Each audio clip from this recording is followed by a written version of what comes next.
What's up? What's up? What's up? Make sure my volume is good.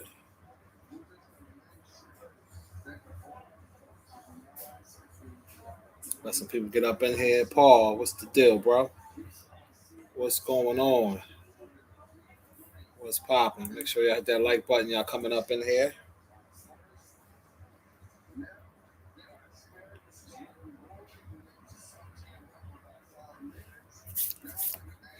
We're gonna chop it up, baby. We gotta talk about the week.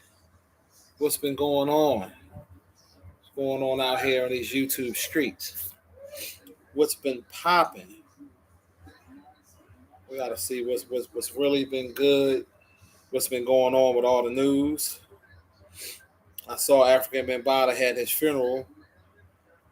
Well, I heard he had it on Thursday. I doubt if it was any footage with it,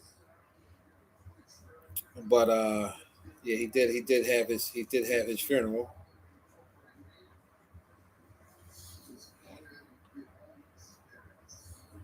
So I wonder if anybody showed up of significance.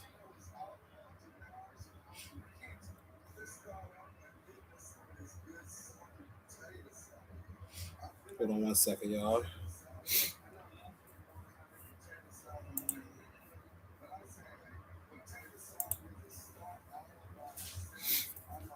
All right, so yeah, we're gonna get this show started. I'm on the computer. I'm trying to. I guess it don't matter what's on the screen. I was trying to put the backdrop like I normally have when I'm on my cell phone. I don't know how to do it from here, so it don't matter. But I heard B Stinger was there, and that's a shame. That's really a shame that he still supported that guy after all of that. But sometimes in life, it's unfortunate that people that do a lot of dirt still get supported, and that right there in itself is out of pocket. But so we figured we had Bambaata's funeral. You had the young lady that was unalived out there in Africa. I've been seeing a lot of people doing videos on that. What else been going on this week? Bake, what's the deal, bro? Paul he said I'm telling you willfully. Yeah, yeah. I doubt if Hassan went on the strength that these allergies. He don't want the backlash to hit him. Plus, it might be some people that still feel some type of way that he came out. But at the end of the day, this chapter is done. I think that it ran its course. I still believe that those two guys were of age when they were dealing with him. Do I think Hassan was touched before Bam Bada? Yes, he said it himself. I do believe he was molested before Bam, but I believe he was of age when he was dealing with Bam Bada, and he was willingly going back for the sloppy toppy, and to and then he said on a video I seen when he was like, "Well, I wasn't going to sue him. I told everybody I wasn't going to sue him from the rip, and this, that, and the other." And later, Wills had got him a lawyer, and then he said that it was the same lawyer that B Stinger had, so he didn't want to do it. That's not that doesn't make for a good excuse. You were still in love with the man, and you knew it would come out that you were of age. And I just pray for the real victims that were abused by him. And guess what? He's gone now, so you ain't got to worry about it. Deep, what's the deal? You don't even have to worry about it at all.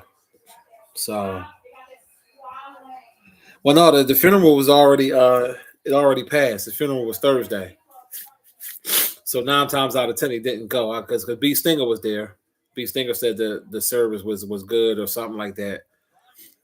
And it's a shame. It's a shame that these pedos get to skate off in the sunset. Now I don't know if he repented his sins to God or not. As far as Bambaataa, he probably didn't. And if he didn't, then he's in a different type of place. But shout out to the real survivors and victims. Y'all need healing and prayers for y'all. I have no respect for Hassan Campbell. I have no respect for B Stinger because them two guys played in people's faces. And I think it's distasteful, and I think it was out of pocket. It made for good content. I'm not gonna lie. The jokes write themselves when it comes to Hassan Campbell. Let's just be honest and keep it real. And it's not even about a Bambaataa. Just his personality alone and his antics on YouTube is comedy gold. And without the Bambaataa story, nobody really care what B Stinger got going on. Like, no one cares about what he has to say. A lot of people have lost respect for the Stinger because the Stinger came out and was leading the charge about suing and getting justice for his thighs getting took, and come to find out that wasn't even the case. Out of pocket. Queen Shay, what's the deal? What's going on? Hope everybody good. Make sure y'all smash on that like button. Show your kids some love. There's always something going on social media. It's always something going on. You have people still mad at Gucci Mane. Oh, he a snitch. The black community with that got to stop that, man. Y'all really need to cut that out.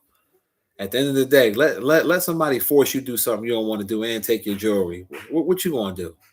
You gonna risk going back to jail?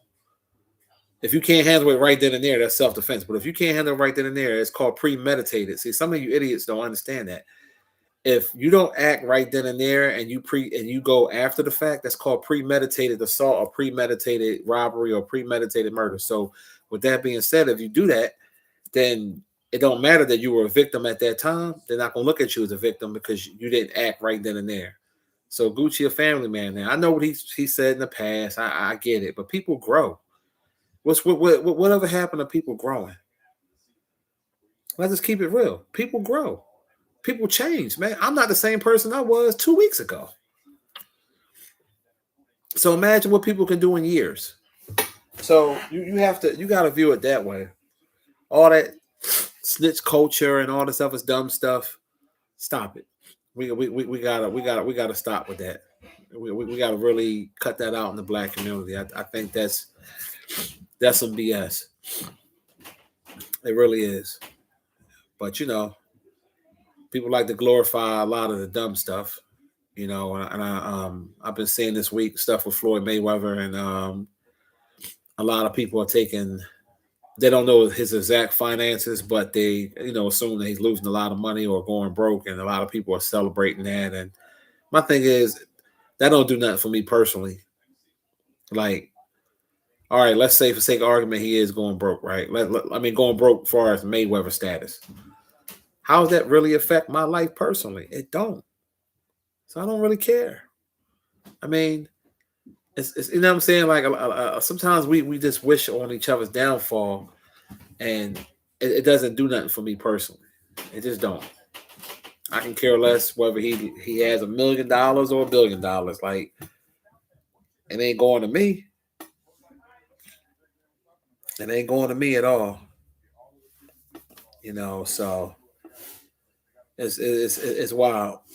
And what else been going on? What else been going on? Let's see. It's been so much stuff I've been seeing just popping up. And I'm just like, wow, like it never stops. Yo, I watched this movie. It's kind of old. This movie wasn't bad. It's called, hold on. I took a screenshot of it because I'll be forgetting shit. It's called a Day Late and a Dollar Short with Vin Rames, Whoopi Goldberg, Macau Pfeiffer, Tina.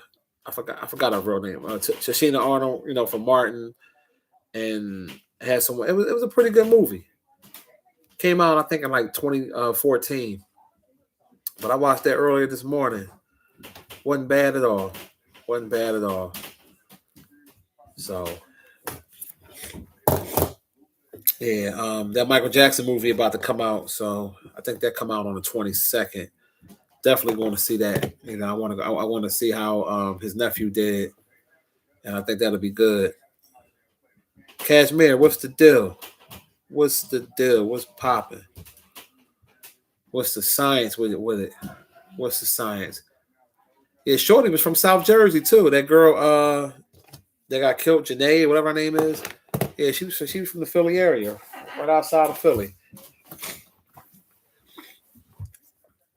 But you know, when you out here being gold diggers and chasing money, unfortunately, sometimes something happens. You know, sometimes something happens. You know, I ain't like I said, I ain't wishing it on her. It is what it is. It is what it is. Oh man. So playoffs start today. My Sixers play tomorrow. I don't think we going to do anything with Boston. I'm just going to be honest. Um, you know, and something else I wanted to talk about too that's important.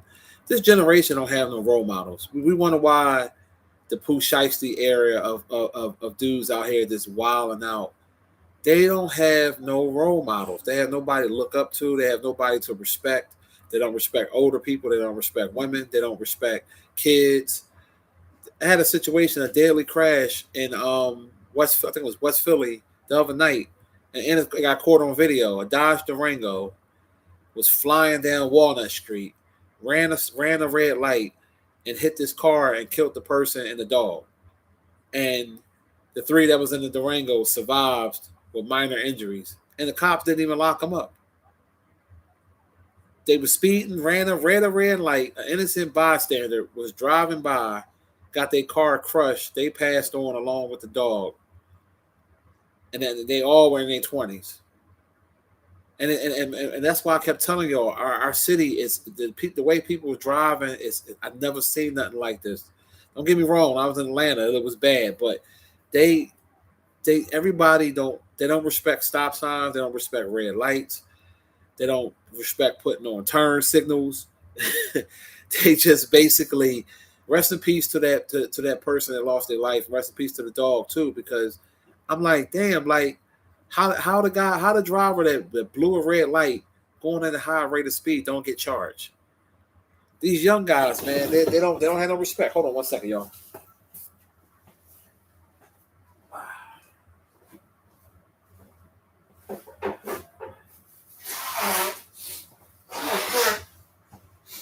Sorry about that.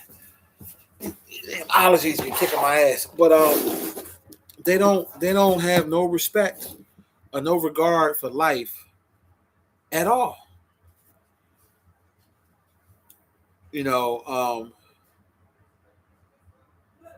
and that's just crazy. That is really wild. That I'm surprised they wasn't charged with that. That person that was driving need to be thrown under the jail. Seriously, like it has to be. You got to set an example. You speeding, running a red light, and you took someone's life because of your negligence, and you get questioned and released. Are you kidding me? Like these young bulls don't have no respect, man. Like this is why I don't hang in certain areas. This is why if I do gotta go in the hood, I'm in and out. I ain't trying to, you know what I mean? Because these people don't respect nothing. They don't respect anything. When you drive in my city, when it turn green, you still gotta hesitate before you pull off. You know why? Because the people coming from the other side is running through the red light. And I pray to God that I never get into a serious accident, nobody in my family, stuff like that, because the way these people drive is out of pocket. And it's like it's always the same type of vehicles. It's either an Altima, a Durango, or a raggedy vehicle. And everybody just want to zoom, zoom, zoom, zoom, zoom, zoom, zoom. And it's like, where are you rushing to? And this ain't a race thing because white people are always in a hurry, black people are always in a hurry, Hispanics, everybody is always in a hurry. The Indians, always in a hurry. And I'm just like, wow. I'm just like, it's crazy. What you say, Cashmere? You said dude probably found out how she really felt about him and snapped. Well, for whatever reason, they got into a real bad argument, from what I'm hearing, and they had to be separated. And then after that, who knows what happened? But some people is going as far as to say that's what she get. Um, I'm not gonna go that far to say that, because even though she was turned her back on her race and wanted to chase money, I still don't think she deserved to be what happened to her. So I'm not gonna be that distasteful to say something like that. But I do I care? No. Um, I would have cared if she was a woman that cared about her people and was a tragedy. But other than that, I'm just going to be honest. I could just say, hey, rest in peace to her, and prayers for her dad and her mother, or anybody that loved her. I leave it at that. And some of these women need to stop chasing money and find love and have some respect for yourself. Everybody want to chase money all the time. Want to chase bread? You think it's cute, and then you get with these guys that got money and they weirdos, and then it comes back to bite you. Jay Samuels, my nigga, what's the deal? Goddamn Samuels in the house. I was just watching some of their old Kevin Samuel clips. Yeah, this earlier today, I was watching some Kevin Samuels. What's good, man? What y'all got planned for today? What's going on for the Saturday? What's going on? Hope all is well. Everybody blessed. All that good stuff. Wilcox, what's going on, bro? Yeah, real talk, Paul. Everybody's speeding and looking at their phones. And I'm like, yo, like, calm down. Like, I just don't get it, man. As my man, old man Melvin would say, I don't get it. I don't understand for the life of me. What's the effing hurry? Pay attention. It ain't, I'm more about safety. A vehicle could be replaced. Oh, man, speaking of vehicles, I think by the end of this year, I think I'm going back to G90, man. I saw one yesterday in the parking lot. I was in Jersey. I went to the Walmart, and I saw the brand new. I know it's the newer body style. I don't know if it was the 2026 or not, but it had to be it's the newer one. The newer one came out in 2023, and I parked right next to it. And this older white man had it.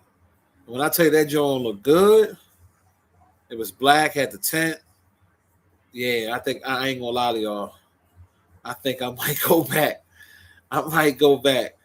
I might go back to it, man. I don't know. That thing looked real good. What I'm gonna do too. The smart thing to do, I'm gonna tell y'all too. This is a smart thing you can do also. If you want to, if you see a car or a truck that you really like, and you don't want to pay the price for it, wait 2 years. Wait till the car is 2 years old and get it pre-owned. Get a certified pre-owned, and you get the extended warranty, because 9 times out of 10 it's still gonna have the balance of the factory warranty anyway.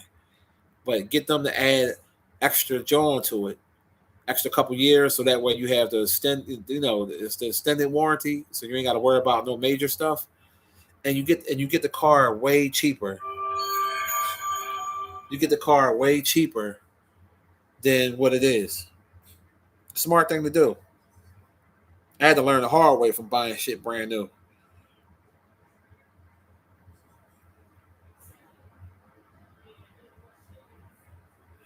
Yeah, yeah. So, um, yeah, I think I'm gonna grab me one of those, man. I was like, yo, that thing looks so good.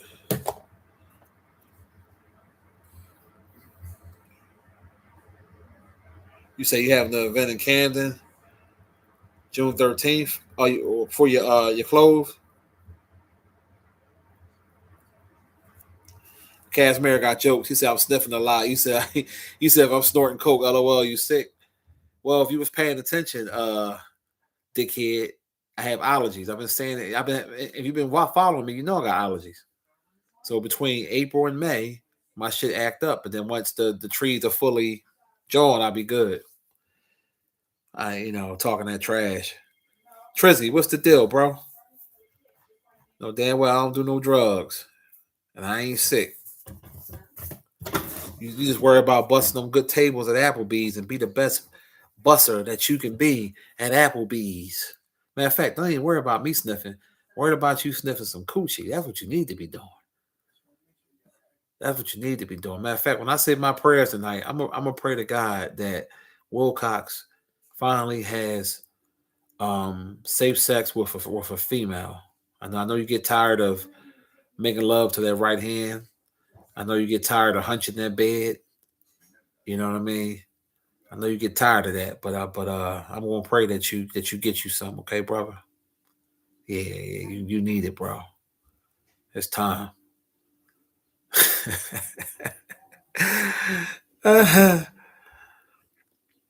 Spirit, what's the deal, bro? You said what the Eagles doing in the draft? Um, you know what? That's a good question. Draft is next week. I think we're gonna definitely pick up a lineman. We're gonna pick up a lineman. Um, Depending on what's going to go on with what they feel is going on with Brown. If Brown's going to be here, even if Brown's going to be here, I wouldn't be surprised if they pick up a receiver. I just wouldn't be surprised because the receiver class, if I'm not mistaken, in this draft is pretty deep. Far as I wouldn't be surprised if they got a quarterback in like the 4th or 5th round. I just wouldn't be surprised. Do I think they need to get a quarterback? No, because at the end of the day, Jalen Hurts has had more success as an Eagles quarterback than any other quarterback we ever had. And that's the truth. Can he improve? Yes, any quarterback can improve. But at the end of the day, we quick to turn our back on our quarterback, especially when they black quarterbacks. We like to turn our back on them. And I just think that's corny. So, but we definitely need some offensive linemen.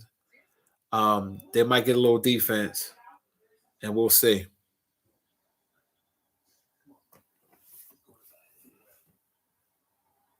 Are you gonna be one of the vendors? Yeah, just let me know if I can make it out. I'll come out and support. You said Steve Uncle still around? Yeah. You mean it's Pop? I ain't. I told y'all Steve called me the other day. I mean he was telling me that he don't do drugs and that he loved me and stuff like that. Yeah. My birthday coming up. Yeah, I'm going to Myrtle Beach. Yeah, I'm going. That's like my tradition. Like every other year, I go to Myrtle Beach for my birthday. But yeah, I'm going to Myrtle Beach with the grandkids, my daughter and them, and everybody. So we have rented a condo down there, and yeah, we're doing that. Yeah, so I'll be down there for the B day, and so I'm happy. I'm happy about that. I'm looking forward to that. You said AJ Brown definitely getting traded. You're probably right. You say you're a Ravens fan, but you like Hurts. You said with the rosters the Eagles had, we should have won at least 3 Super Bowls. Um, yeah. Yeah. Listen. Again, I'm not gonna put it all on Hurts. I think some of it is coaching. I think he had a down year. Should the numbers be better? Yes, absolutely. But I'm not gonna give up on him this yet. I'm just not. Now the next if this year, if he has another down year with no improvement, and next year the same, then I would say yeah, it's time for him to go. I'll give him another 2 more years to see. But yeah, what I roster, we should have been like the Chiefs. We should have been a dynasty.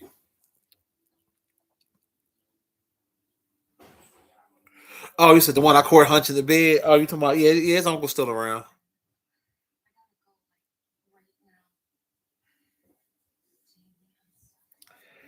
Yeah. The Casimir said, "Remember when Myrtle Beach used to be a cheap trip? Not no more. Everything went up, bro. Everything went up. Everything is just stupid high. Yeah, it's funny. It's funny you asked me about that. Trill. I had his uncle up the other day, and I was teasing him about that. I said, remember me and Steve caught you down there humping that bed? And he got quiet. I said, "You was tearing that bed up. That's embarrassing. That's embarrassing." What's the deal? Well, that one Super Bowl, yeah, we definitely got robbed. But Kansas, we got our revenge with Kansas City, and we took it to them. So it was cool. Oh yeah, he tore that bed up, man. He had a system too. He lifted the mattress up and put something in between it, like a towel or something. He had like a whole system, and he had the computer on with the porn playing. And he was like, he a real big guy. And he was like humping this shit. It was the most the funniest thing you ever gonna see. I mean, it's hilarious, man. And I'm a jokester, so whenever I see something, don't let me see it because I ain't gonna never let you forget it. I ain't gonna never let you forget it. Yeah, shout out to his name Paul. We call him Rod. Shout out to Rod. Yeah, that's probably something that Wilcox be doing. He probably be humping the bed, or he probably got him one of them Bud Bundy blow up dolls. Be tearing them things up.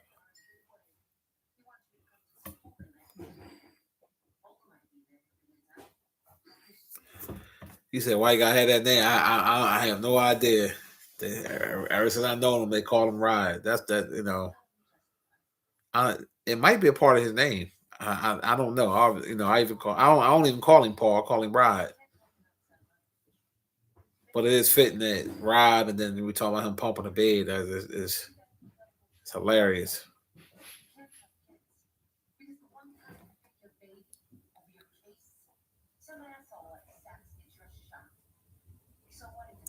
You said Helen Hurst, huh? Better than Donovan, huh? I guess you would say, do I think Jalen Hurts is better than Donovan McNabb? Um, that's a good question, bro. That's a good question. That's a really good question, actually. I'm leaning towards no. I still will pick Donovan over Hurt Jalen. And the reason why I tell you this because if you remember, as soon as we got a good receiver, we went to the Super Bowl. We just came up short against the Patriots. But we went straight to the Super Bowl. Imagine if Donovan McNabb had these weapons his whole career like Hurts has. If Donovan McNabb had these same weapons, oh, we would have won a couple Super Bowls, in my opinion. And that's no slight against Jalen Hurts because Jalen Hurts is a winner. But McNabb had a better arm. He had a better arm.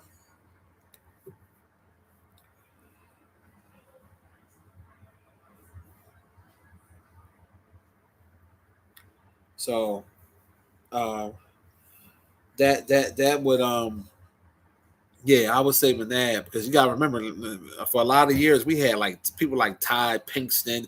We didn't have no real star receivers. Is the one year he got it, he he had a monster year. So, you know, I love all my Eagles quarterbacks, man. You know what I mean? Randall Cunningham. Randall Cunningham was that bull back in the day. You saw what he did when he went to Minnesota. They came up short, but they went to Minnesota. I think they won 15-1. He had Randy Moss and Chris Carter. So when you got them receivers and you're a real quarterback, it shows. That boy was throwing that ball.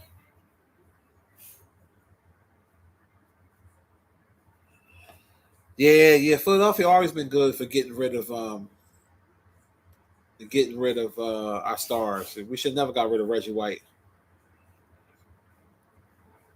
Yeah, Reggie White was a beast.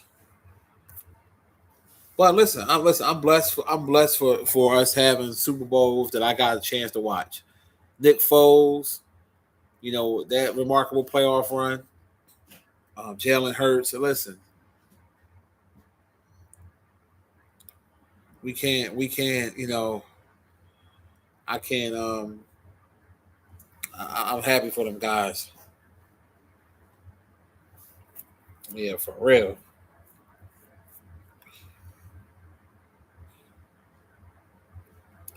Yeah, Seth Joyner was pretty good. Yeah, Seth Joyner get his props. Yeah, making a Super Bowl was an accomplishment, but also, I mean, we got to keep it real. It's an accomplishment, but you got to win the big game. You know, it's the same like Buffalo Bills. They kept going to the Super Bowl 4 years in a row, and they lost all 4 years. So it's like, yeah, it's great that they won it, but you won 0-4. So no one really remembers the team that goes 0-4. They remember the team that won 4-0.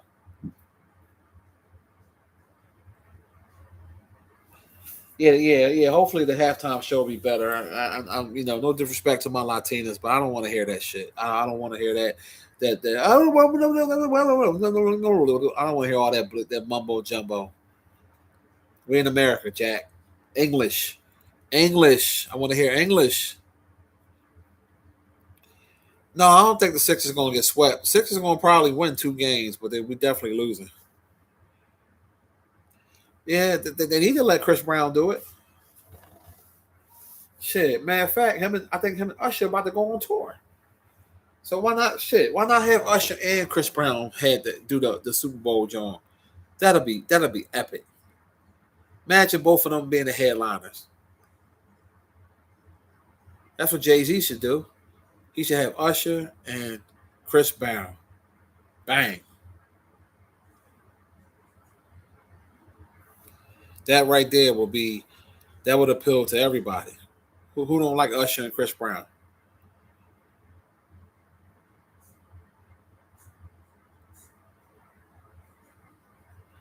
Yeah, that's true. But see, once you sniff a Super Bowl, you kind of want to win it. You know what I'm saying?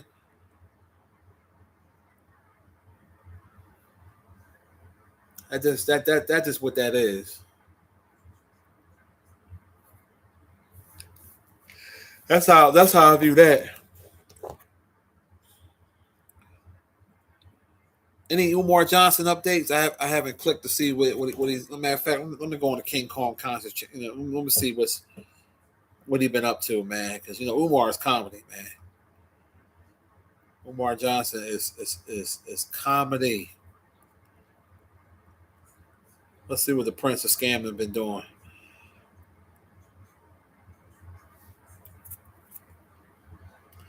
Umar's response to his niece marrying a white man. This should be interesting. First of all, my daughter is not married. To my knowledge, she is not married. To my knowledge, I have a niece who may have went swimming in the milk. Family don't always share the same views. That is her business.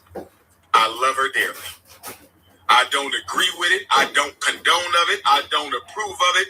But that is her business. A man is responsible for his own actions.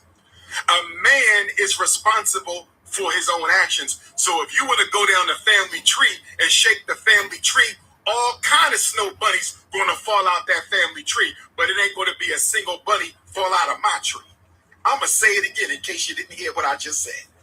I'm going to say it again in case you didn't hear what the Prince of Pan-Africanism just said, but I'm going to say it again for the Coon Nation.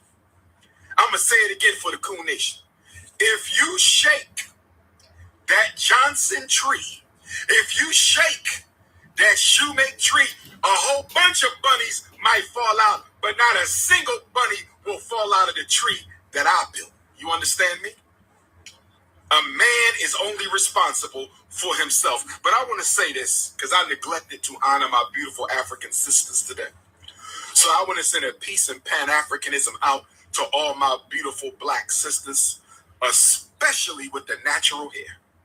I love all black women, whether you got a blonde weave, a pink weave, a blue weave, a jerry curl, a S curl, whether you're lesbian or bisexual or heterosexual, I love all black women. Understand, I love you all. But I want to give a special shout out to the ones who wear their own damn hair. Where my natural hair queens at? Where are my all natural head to toe queens at? No BBL, no fake eyelashes, no artificial breasts. Where are my all natural head to toe butter almonds at? Where my all-natural head-to-toe hot chocolate at? Where my all-natural head-to-toe sweet brown sugar? Where my all-natural head-to-toe mixed-race white chocolate queens at? Where my all-natural head-to-toe nutmeg and cinnamon and butterscotch and mahogany? Oh, yes, brothers and sisters. You like BBLs? That ain't nothing but a big blueberry lemonade. I had a blueberry smoothie this morning. You like BBLs? That ain't nothing but a big blueberry lemonade. I had a blueberry smoothie this morning. I love all black women. I love you all. All of you can come to my events. All of you can come to the Hampton Juneteenth. I just give a special type of a love to the sisters who said, I'm not going to imitate white folks. I'm not going to imitate Caucasian standards of beauty. I'm not going to let the white man dictate what beauty is in my life. That's all I'm saying. Have I ever been on a date with a woman with a weave? Yes, I have. I have. The reason I've been on a date with a woman with a weave is you got to give women an opportunity to change. But I will not marry a woman with a weave, I promise you that. I will not marry a woman with a weave, I promise you that. If she ain't happy to be nappy, we cannot jump the broom, brothers and sisters. This boy is comedy gold, boy. I'm finished playing some of this because I gotta do something. I'll be right back. We cannot jump the broom, but make sure you hit that PayPal for the school right now. What's happening with FDMG? What's happening with FDMG is we're waiting for an inspection that we should have already gotten from our building inspector who does not care for me. We're waiting for an inspection that we should have already got from our building inspector who doesn't care for me. We're waiting for an inspection that we should have already got, our final building inspection, brothers and sisters. We should have already got it. The school is ready and waiting. What is the holdup? We're looking into it right now. What is the holdup? We're looking into it right now. You didn't see me in Honey Grow, although I eat Honey Grow. You never saw me in Honey Grow because I've never been to Honey Grow. There's a lot of Dr. Umar lookalikes in the black community. There's a lot of Dr. Umar lookalikes in the black community. No, you can mail a check, P.O. Box 9634, Wilmington, Delaware. You can mail a check, P.O. Box 9634, Wilmington, Delaware. You can mail a check. There's a lot of Dr. Umar lookalikes in the black community, brothers and sisters. But sisters, would you please tell them I cannot be duplicated? Where my beautiful African queens at? Let these brothers know. You can get your hair cut like me. You can throw the dashiki on. Would you let them know, sisters, there's only one King Kong? There's only one King Kong. Sisters, would you tell them it's only one King Kong consciousness? Prince of Pan-Africanism. Brian certified, you a certified coon. I'm blocking your bitch ass. Excuse my language. I hate when men hate on other men. That's a low self-esteem coon disease. Let me say this to the Negropeans in the chat one time. Let me say this to the Negropeans in the chat one time. Let me say this to the uncouth coons of the chat right now. Let me speak to the coons. I'm not sure why the ancestors allowed your mother to bring you forth in this world. I'm not sure.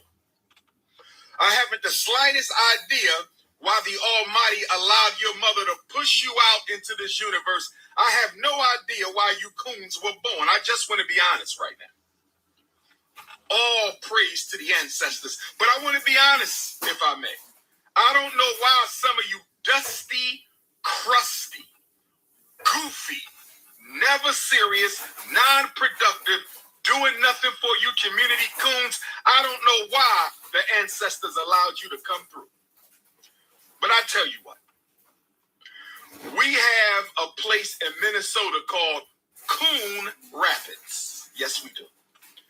There is a city in Minnesota called Coon Rapids, and we're going to buy us some land in Coon Rapids. Oh, yes, we are, brothers and sisters. I have a solution to the Coon crisis. I have a solution to the Coon crisis. We're going to buy 1,000 acres in Coon Rapids, Minnesota, and we're going to go around and we're going to start kidnapping coons. We're going to start kidnapping coons, and we're going to have them transported to Coon Rapids. We need a town just for the coons. They're going to have a coon hospital and a coon bank, a coon school, a coon police department. It's going to be made out just for coons. It's going to be a prison. It will be a prison with electrocution barbed wire. It will be a prison with electrocution barbed wire, but there must be a place for coons because the ancestors allowed you to be born. So you have a place. There is a place for you. I don't know what it is. I don't know what the place is, but the ancestors allowed you to come through. The ancestors used the ashe of the Almighty and allowed you completely unproductive, degenerate, dysfunctional, artificial Africans to come forth into the world. So we're going to get you on up out of here to Coon Rapids. We're going to get you on up out of here to Coon Rapids. But before I go any further, Camden, New Jersey, I'm in the building. I want one of my Camden queens to bring me a pot of mac and cheese. Camden queens, one of y'all better bring me a pot of mac and cheese today. I'm talking to my Camden queens. I'm talking to my South Jersey. I don't care if you Camden. I don't care if you Cherry Hill. I don't care if you Willingboro. I don't care if you Salem. I don't care if you Atlantic City. One of my beautiful African South Jersey queens better bring me a pot of mac and cheese. I'm not playing with you. I'm doing the free training. I want a pot of mac and cheese. I'm talking to my Jersey sisters one time. I'm talking to my Jersey sisters one time. I need a pot of mac and cheese, and then I need another one of my Jersey queens to bring me a pot of greens with the turkey juice and the turkey butts. Oh, yes. Oh, yes. I works for the people. I struggle for the people. I fight for the people. I will die for the people. I need to be fed by the people. I said I work for the people. I struggle for the people. I live for the people. I fight for the people, and I better be fed by the people. I need a pot of greens with the turkey juice and the turkey butts, and then I need a pot of candy yams, a small pot of candy yams. Oh, yes. Don't put no white man sugar in my yams. I don't do nothing white. I don't do anything pale, brothers and sisters. No disrespect to Neanderthal nation. I respect you. No disrespect to Caucasian nation. I respect you. No disrespect to the Snow Bunny Brigade. I respect you, but I don't do anything pale. I don't do pale bread. I don't do pale sugar. I don't do pale flour. I said I don't do pale bread. I don't do pale sugar. I don't do pale flour, and I damn sure don't do pale vagina. No disrespect to Caucasian nation. But I don't do pale bread. I don't do pale sugar. I don't do pale flour, and I damn sure don't do pale vagina. But we're going to stay focused right now. We're going to stay focused right now. We're going to stay focused right now because it is always consciousness over the cookies. It is always politics over the punani. It is always revolution over the romance. It is always business before the bedroom. We must stay focused, brothers and sisters. We must stay focused, brothers and sisters.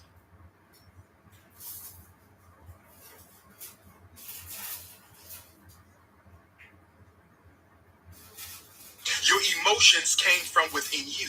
If you created those negative emotions, you can destroy them as well. That's the message from the Almighty. Fulfill your mission by any means necessary. But I want to say this to black women. Don't you ever contemplate taking your life. Y'all hear me, sisters? Suicide. Black men and black women. We got to stop the suicide. I need you to hear me when I tell you this. I'm dead serious right now. If you need to reach me, 215-989-9858, text only. There is a suicide demon floating around the black community. There is a suicide demon that is trying to claim the lives of black women who have great divine missions. Listen to me. If you are being tempted by the demon of suicide to take your life, it's because you are important to the destiny of African people. I want you to understand, overstand, and understand what I'm saying right now. I want you to understand, overstand, and understand what I'm saying right now. If you are being harassed by You can't tell me this guy. You can't tell me this guy is not comedy gold. I mean, this my man said a pan of macaroni and cheese. Listen, Umar Johnson is comedy. You can't get mad at the brother, man. You can't get mad. And give me a little bit of filler right now because I'm almost done. I'm making this lunch for my wife real quick. But yeah, I'm gonna talk about the stuff he said. You gotta love Umar, man. He's comedy. He's comedy. So I'll be right back. I'm gonna play this a little real quick, and then I'll be back in like 3 more minutes. This one he was talking about pain, whatever this is, but we're gonna get into what he was talking about on the other video. the suicide demon, it's because you have a calling so great that the forces of evil cannot allow you to hang around to fulfill your sacred mission. Those who get tempted with suicide are some of God's most special people. You have to fight that demon. Don't you give into it. See, the demons of suicide like to play on your mind. The demons of suicide like to play on your psyche. The demons of suicide like to play with your emotions. And what they do is they harass you with negative emotion. They harass you with depression. They harass you with anger. They harass you with desperation. They harass you with failure. And they manipulate your emotions so much. And they manipulate your mind so much that they convince your mind that your emotions are so overwhelmingly powerful and unhealable. This is how they get you. This is how the demon of suicide gets you. They manipulate your mind into thinking that your emotions are real. Your emotions came from within you. It's not what happened to you, it's how you are processing it. Your emotions are your own inventions. Let me say that again. Your emotions are your own inventions. We create happiness. We create sadness. We create depression. We create miserability. All emotions come from the inside. This is Pastor Papa talking to you right now. This is Pastor Prince of Pan-Africanism.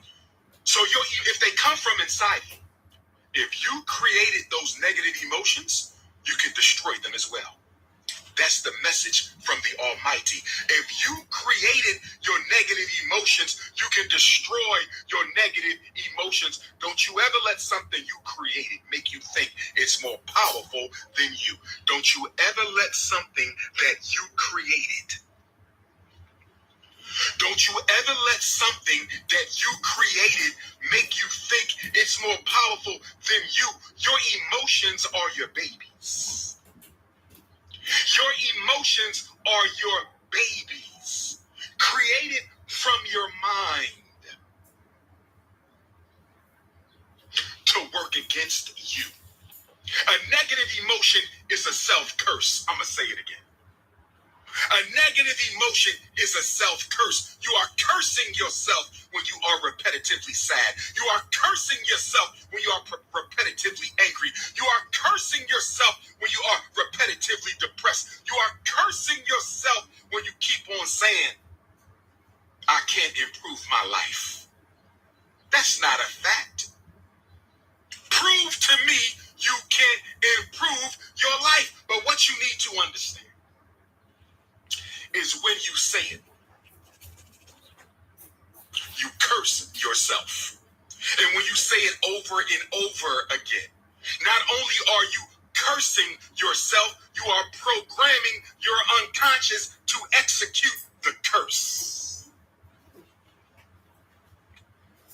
Not only are you cursing yourself, you are programming your unconscious to execute the curse upon yourself, and then you say it must be the devil.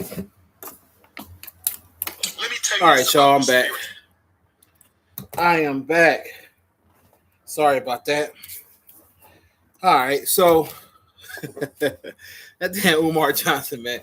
I'm telling you, how can you really be mad at this boy? If you really think about it, because he's comedy.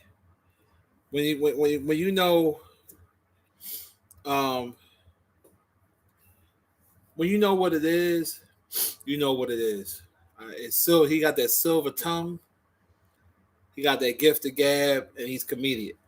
That comedian's part of him is why I find him entertaining. Can't get mad about no school. People know what it is. If they keep donating to him, that's on them. I mean, let's just be honest and keep that 1,000. If you keep donating to him, then you know what it is. Umar Johnson is great. He's great for talking, and that's it. That's what he's good for. We know damn well the school ain't opening. And I had a couple people hit me up not too long ago, like, yeah, Monty, I thought you was a hater. Now I see you was telling the truth. And I'm like, dog, I'm never gonna hate on a person that's trying to do something that seems positive. The youth is important. The youth is our future, and we need, better role models and more people to help the youth, so the youth won't be out here being a poo shiesty and doing the stuff that they're doing. But Umar is about that coochie. I mean, you heard, all my butter pecan queens, all my light bright queens, all my chocolate, my strawberry queens, my every little thing with him is my peanut butter queens. Make sure you get on your Cash App. Send me a pot of mac and cheese and some greens. Like he got a name for every last one of them, and a lot of people fall for it.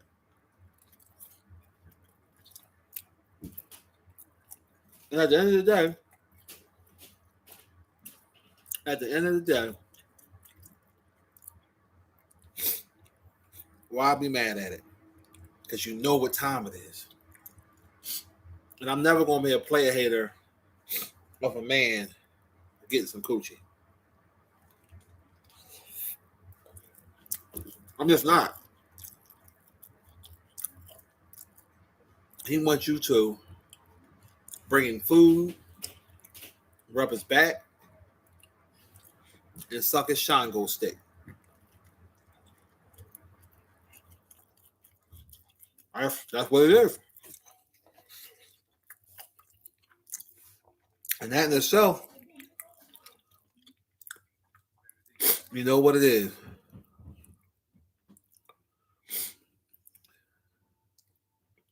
You said money making and grab it up.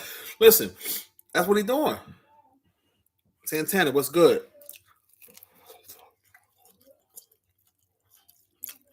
If you think about it, Umar Johnson is living a life. He knocking women off, getting paid to do lectures. The school money slowed down, but he's still getting a little something here and there. But he making money, getting women to bring in food, collard greens with turkey neck, mac and cheese. He want a back rub.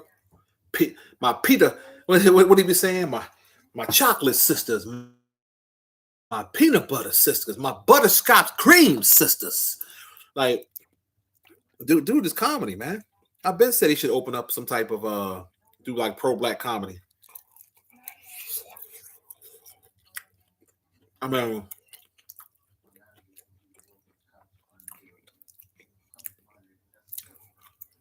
I get a kick out of him. Him and Charleston White, they both make me laugh, man. Out of pocket. I ain't hear the part. What do you say about the school part? When I asked him about the school,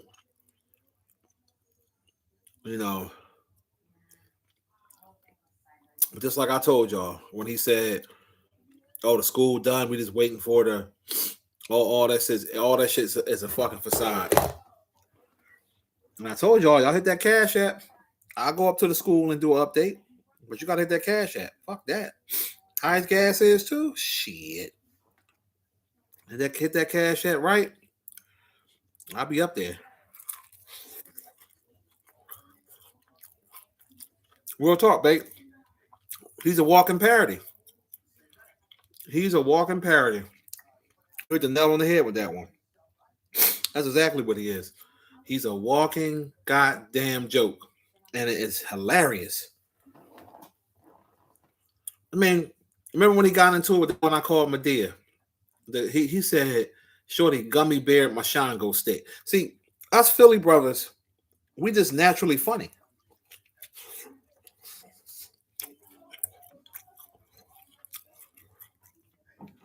We just naturally some funny dudes.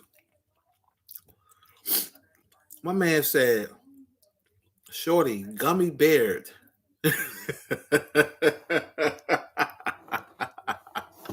He said, "She gummy bear Mashango stick."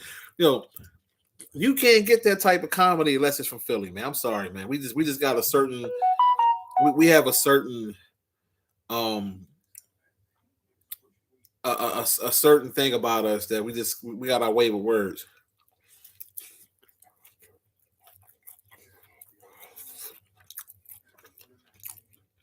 We just do. We just do. And the dude said he don't even know if his own daughter got married. Like, that's sad. That's some sad shit.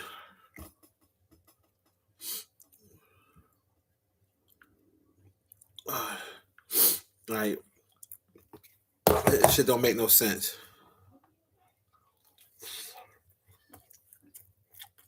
How do you know if your own daughter got married or not? Or if your own daughter is messing with the milk, as he would put it.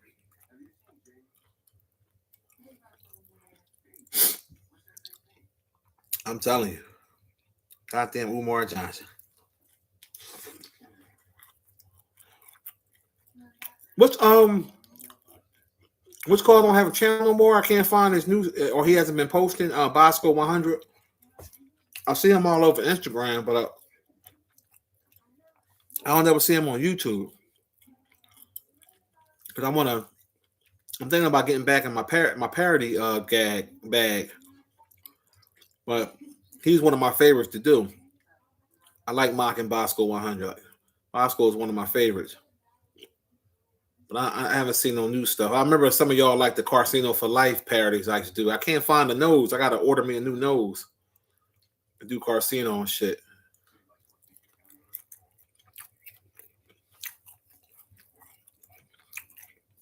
You said these kids be disrespectful. Yeah, bro. They don't, it starts at home, though. They wasn't raised to have respect. They wasn't. So they come from a different time. When people that's over 40 was coming up, we had to respect our elders. It wasn't no disrespect to no elder, because the elders will whoop your ass back in the day. It's like they had permission to do it. The late 80s, 90s, there's no way in the world you could disrespect the elder back in the day on your block.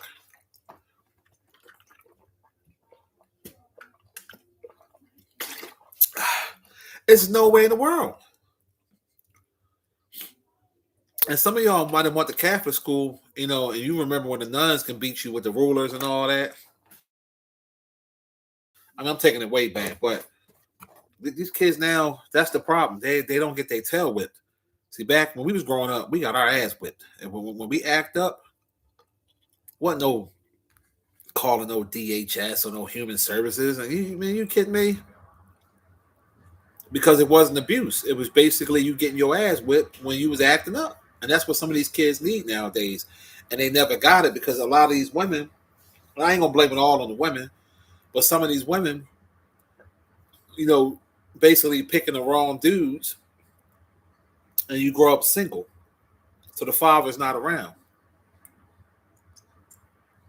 You're not watching and paying attention who you having a baby with, and then you wonder why it's so hard for you. Real out of pocket.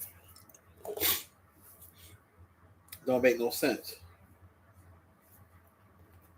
Don't make no sense at all.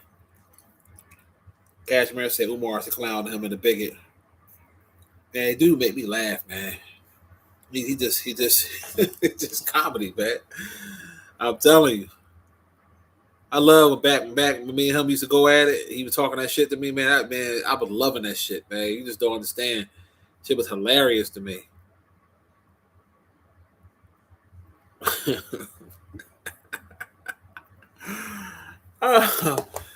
Oh God.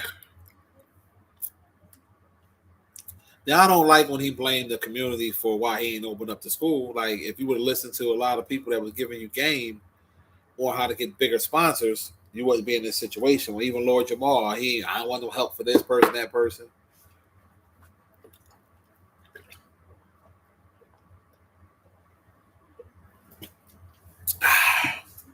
Getting my hydration on, y'all. You gotta get that hydration on. Whew, that's important.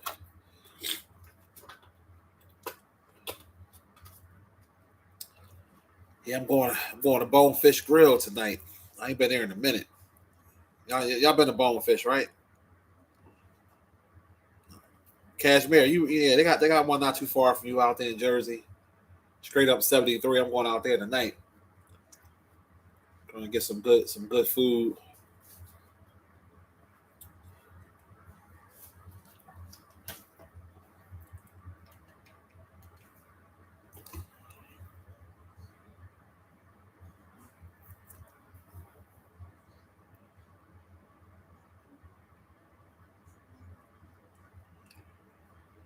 You said me, Tommy, Jamal. You said what? All call Umar for what?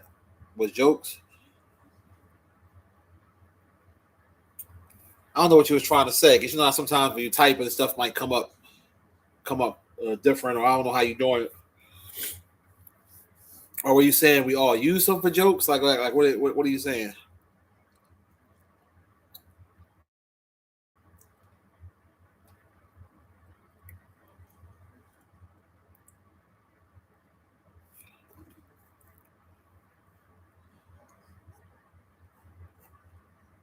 Yeah, man.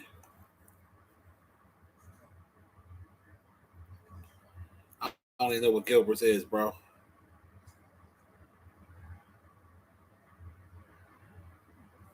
Oh, you just found out about that restaurant last night? Um. Oh yeah, of course I knew that. I knew that school wasn't coming. I knew that. See, when Umar first came out with the school stuff, I went up there and I checked it out, and I started thinking. I said, "Hold up, why would he buy this building when it needed so much work? When he was when he was basically relying on regular donations, he wasn't receiving donations from celebrities. He wasn't receiving big time donations. So I knew then that it was a great possibility the school wasn't open. Now I was hoping I was wrong, because I would, again, why would a black man trying to do something positive? I'm all for that. But I knew business, and I knew that depending on donations, you got to school, but to also get it, well, all the work in need, it wasn't feasible. See, when Tariq Nasheed when Tariq Nasheed did his kick funds and stuff like that, he bought places that were already in good condition that didn't need a lot. Umar basically, let's just be honest, he basically bought a shithole. And that's why people think that he was doing that. Like I call it set up and flesh out, where he knew it wasn't going to never open. No, I honestly think he thought that he was so narcissistic and so cocky. He thought that because he was the self-proclaimed most requested scholar in the world, And that's what he would say. So with that being said, he thought in his mind that he can do it just from everyday hardworking black and brown folks giving him donation money. So once he knew after a while it wasn't going to open, instead of him just saying, "Hey, we just don't have enough bread to do this," he want to keep it going by saying, "Oh, we're gonna," you know what I mean? And that's why people call him a scammer. And you can't get mad at him from calling him a scammer because it's going on too long, and you had opportunity to get help from people that were trying to help you, and you didn't take the help. So it makes it look like it's just a cash grab for you. And I wouldn't be surprised if he's spending the night at that school. If he lived there sometimes. I know for a fact he's knocking off women in there. I know that for a fact. Don't ask me how I know. I just know. So, um, it is what it is at this point. I view him as comedy gold. 7-7. What's the deal?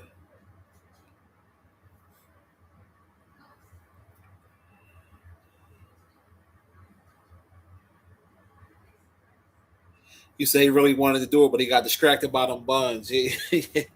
Yeah, them women will do it. They will distract your ass if you let it. They will distract you. You got to stay. You got to stay on point. You have to stay. You have to stay on point.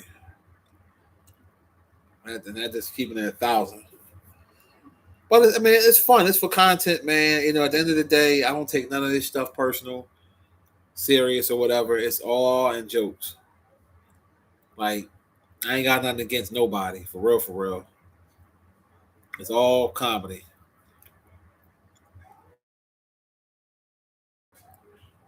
With the Hassan stuff, it's all comedy. End of the day.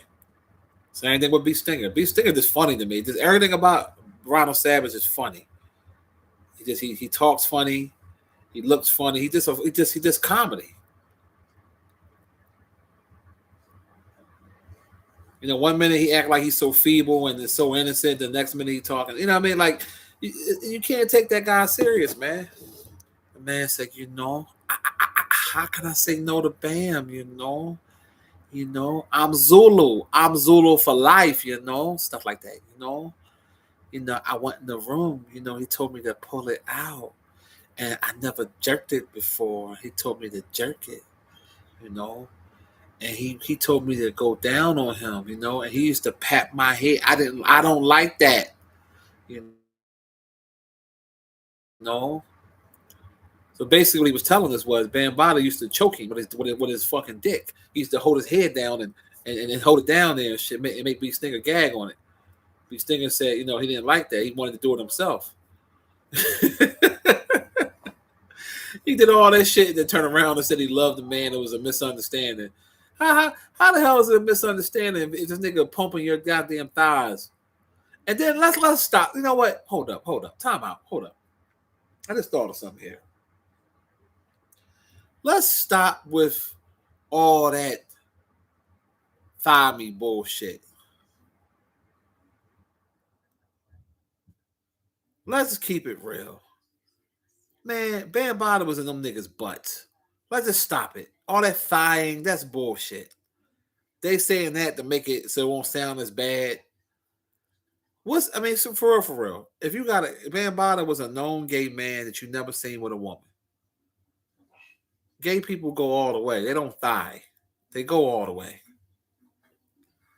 So I believe Bambaataa, and there's water under the bridge now because he's passed on.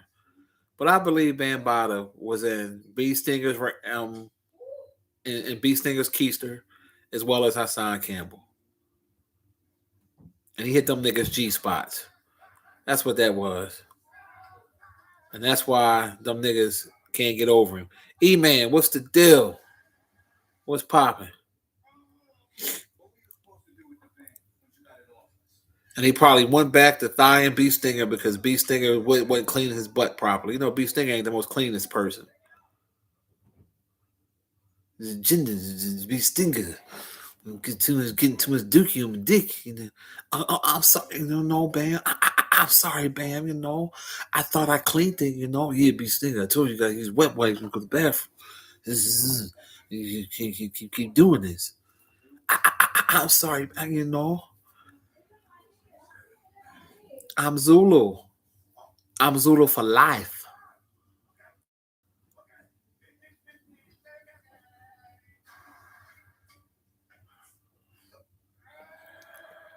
Yeah, 11, you ain't never lied.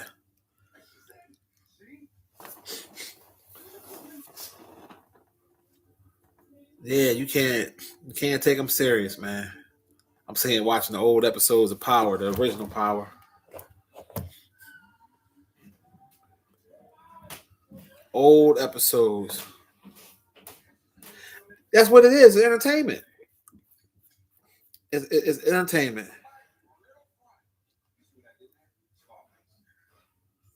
Samuel said, "Bam, like chili on his hot dog." Oh yeah, B Stinger was painting on him. He was painting on him or whatever. He's painting Picasso's on his shit. That's why he went back to thigh and B Stinger. See how Hassan kept it clean for him. Hassan used to dush.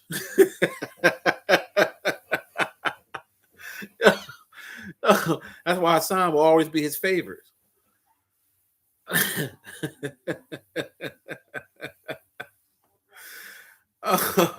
Let me stop, man.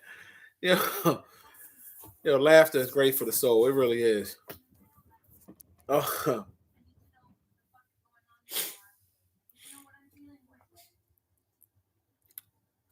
it's great for the soul. Oh, man. But yeah, other news. What else been going on, y'all? Make sure y'all smash the like button, man. Act like y'all know. Act like y'all know.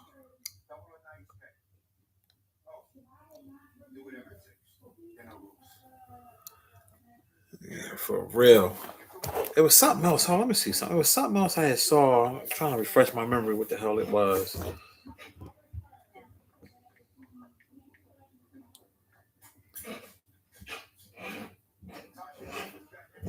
I see Marlon Wayans and 50 Cent squash their beef. That's good. Anytime people squash a beef, that's always a beautiful thing. Oh, did y'all see that video? Ice Spice in the McDonald's, and shortly somebody swung on or whatever. Ice Spice was like, "Hey, let's go." You got to respect that. And some people was like, "Oh, what was Ice Spice? Um, what was Ice Spice doing at McDonald's?" Like, what do you mean? Listen, everybody put these celebrities on a pedestal. They human beings like everybody else. Some celebrities like McDonald's like a regular person. Like, what's the problem with that? People think if you're a celebrity, you're supposed to just eat everywhere that's expensive. That's stupid. That's how people go broke. Like I heard this one dumb chick online say, "Oh, if a person rich, they shouldn't be at Walmart." Why not? You know what I mean? Rich people I know go to Walmart. Like, why are you going to spend extra money if you don't have to? Like, people, sometimes some of our people sometimes don't think. They don't use their brain. They don't use their brain at all. So you're supposed to just like like I don't know. It's wild, but why wouldn't she be in McDonald's? She like the shit. R. Kelly, even though I know it might be a bad example, R. Kelly a pedo, but R. Kelly had money at one time. He liked McDonald's. Now I don't think he just liked it because of the children around there. He liked it because he liked the food. I don't care how much money I have. If I like something, I like it. It is what it is. I'm not going to change it because you know. But yeah, shout out to her for fighting back. And I saw the thing with Bootsy and DJ Vlad. Now Bootsy is an idiot. I hate to take the culture vulture side on this one. I hate to do it, but I have to. Vlad was paying Bootsy $25,000 an interview, right? Bootsy asked for a raise. Vlad said, "Hey, I can't give you 40,000. I could push it up to 30,000," and he still said no. Like, dude, you ain't that hot. Like, let's just keep it 1,000. Like, he paying you getting paid $25,000 for an hour of work, 2 hours tops. And then he was showing a number saying how he might make like 40,000 off the whole interview. So he's already paying you more than what he's making. He got to have a profit. But that's not enough for you? Like, that's stupid. That's called bad business. I don't know who was up in Boosie's ear, but like he out of pocket. Easy 25,000. And then he tried to look out for you and say, all right, I'll give you extra $5,000. $30,000 for an hour or two of work, and you ain't got to rap and sweat and do none of that. Come on now. Come on now.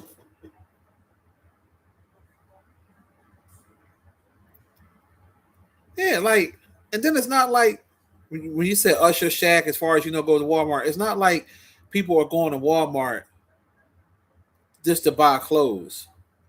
You understand what I'm saying? When I go to Walmart, sometimes I go grocery shopping there. Sometimes I you can get like whatever, you know what I'm saying, household products.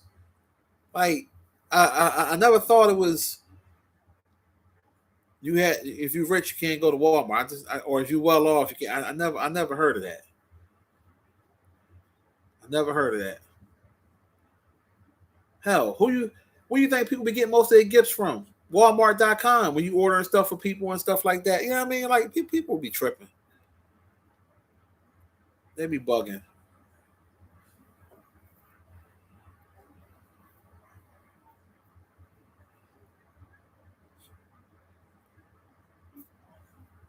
Bootsy only had that one song that I like, and that was that joint "Wipe Me Down." Other than that, anybody, you know, the fact that Vlad was even paying him that much money, you should be blessed.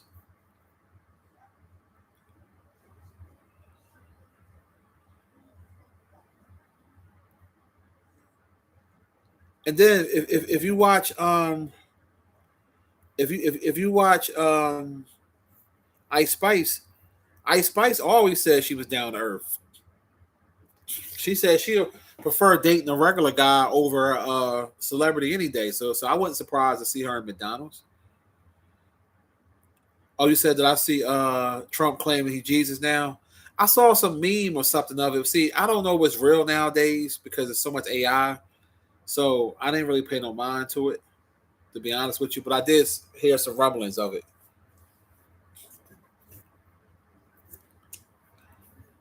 Yeah. Mike Epps do got a comedy tour. Yeah, shout out to Mike Epps. Yeah, I definitely want to check some of his stuff out.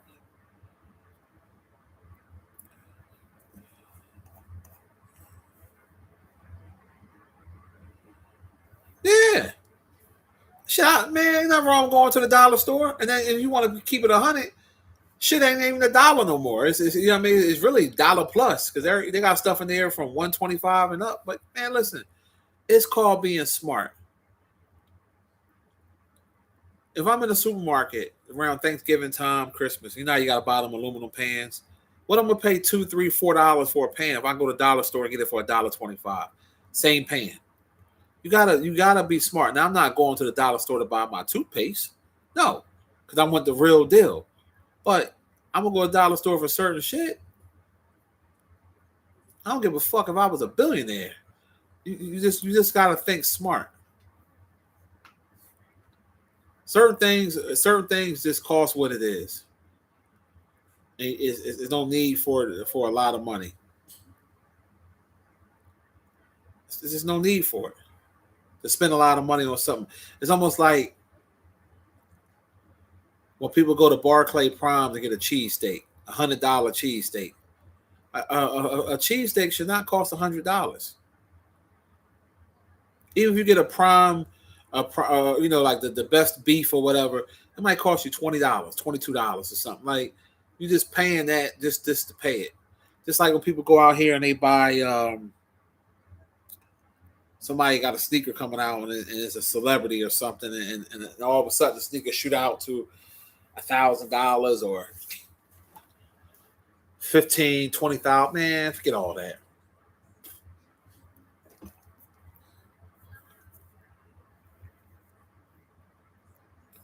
You find you a good Walmart that ain't ghetto, man, that's where it's at.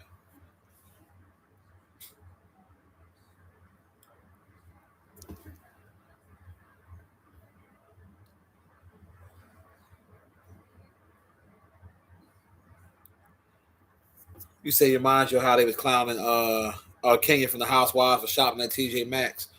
Yeah, if you go find something, listen, black people, some of our people are so effed up. Cam Newton, a multi-millionaire, and he buys some of his shit from the thrift shop. If it look good, if that's your style, then what's the problem? If you can find something, prime example, they have consignment shops here in Philly, right? Now the consignment shops basically is people that donate a lot of their or they might, you know, all the high end stuff that's in good condition.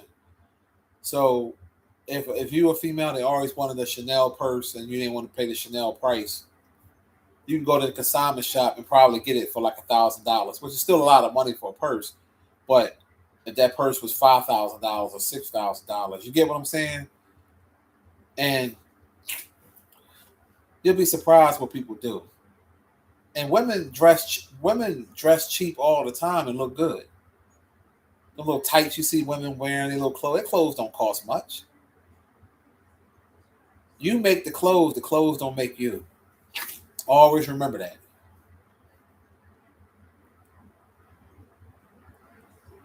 Just like when what's that brand? Givenchy or whatever it is. And I saw a t-shirt and it's had that written across. It's a regular Fruit of Balloon type t-shirt, cotton t-shirt. And the shirt was like $1,000. And I'm like, people pay that trying to appease everybody, trying to look rich. But you're really dumb because it's a t-shirt. It's a t-shirt.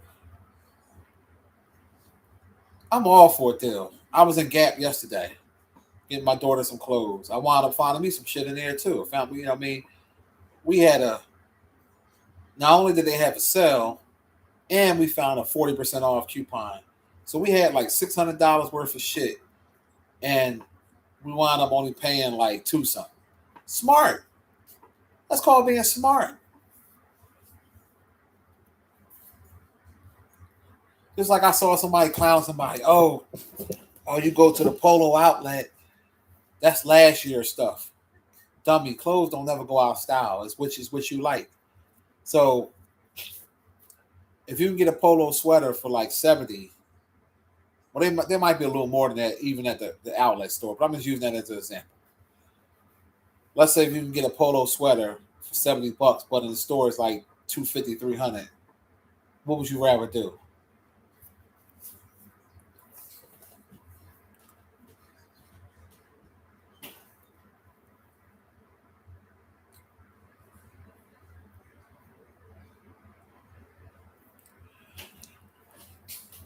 Jay said some black folks love to wear their money.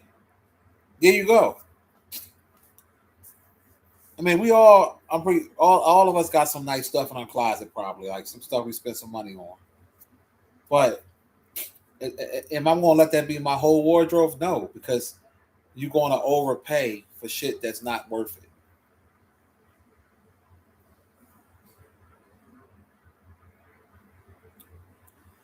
My man said wearing expensive clothes but living in Section 8 housing. It's the truth. It's the truth. You want to rock a Louis Vuitton bag, but you ain't got no money to put in it.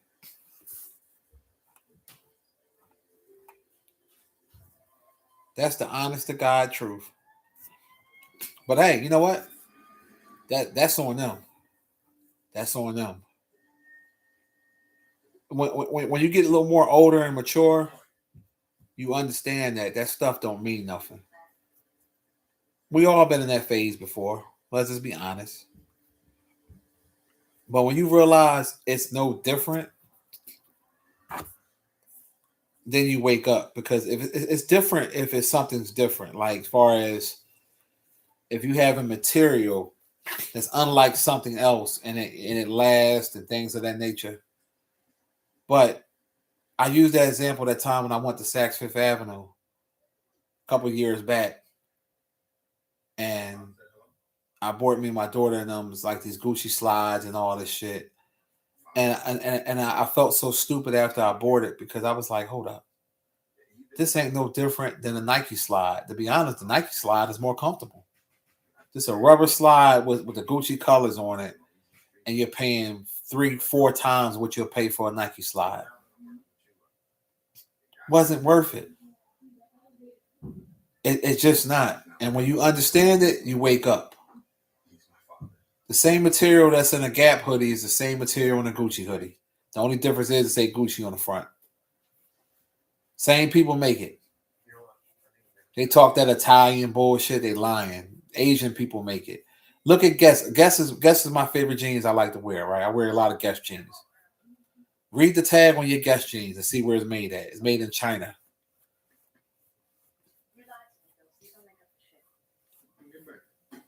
You know, but a lot of people don't understand that shit. The sneakers we wear, the Jordans we wear, all the other sneakers we wear. You know how much it costs them Asians to do. You know how much it costs them Asians to make.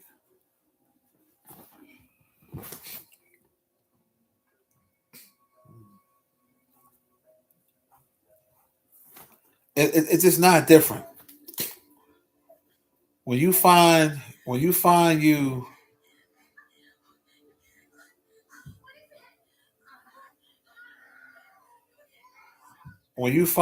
a if you're a type person, if you feel like you have to wear to rock that type of stuff,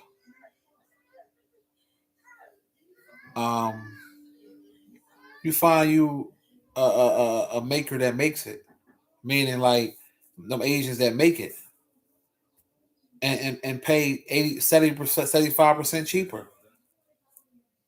Who gonna know? Who gonna know? Are they checking your tag?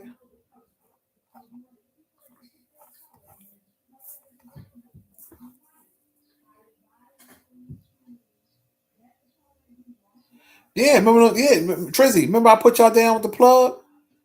He just said them Georgia got from the plug. You said you had the same exact pair, couldn't tell the difference. You know why you couldn't tell the difference? Because they the same shit. They put it in people's mind.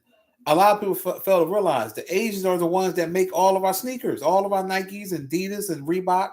They make them. So when I got hooked up with the plug, if it was certain sneakers that I couldn't find in the sneaker store, or some exotics that I wanted, I would go through them. Now I just go to the regular sneaker store if I don't feel like waiting for it to come. But if it's something that I really want and I don't want to pay that price, I go through my plug. Like when I got my Versace robe, I paid $150 for it through my plug. In the store, they go from $570 to $900. Who's paying $500 or $900 for a fucking bathrobe? Same quality, same everything. And $150 was too much for real. If you want to keep it 1,000, because I know the polo robes in the polo store, or you go on Macy's, the polo robe is normally about $90, $90 to $100. Same cotton. You got to be smart.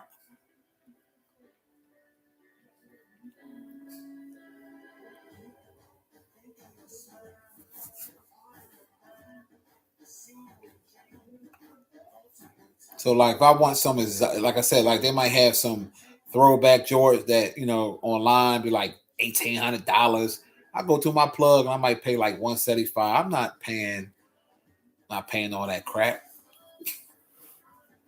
Save that bread.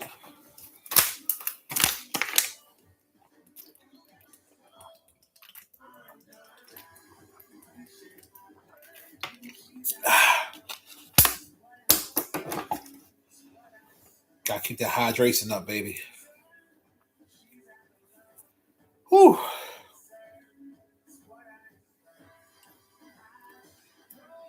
Yeah, but oh, you know who got some good food? And I know y'all probably already know this, but I've been sleeping on them. Um, fucking damn, maybe forget the name of the shit. It's a chain restaurant that sells steaks. Longhorn. They got that Parmesan crusted. That's the shit. The Parmesan crusted chicken breast.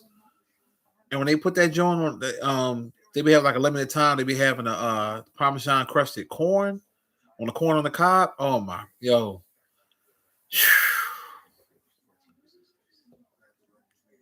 yeah, Longhorn. All right, I've been sleeping on them.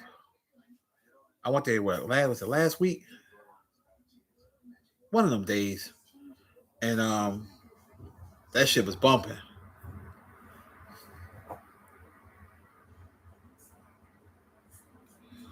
Man, yeah, man. Listen, wear what you want to wear.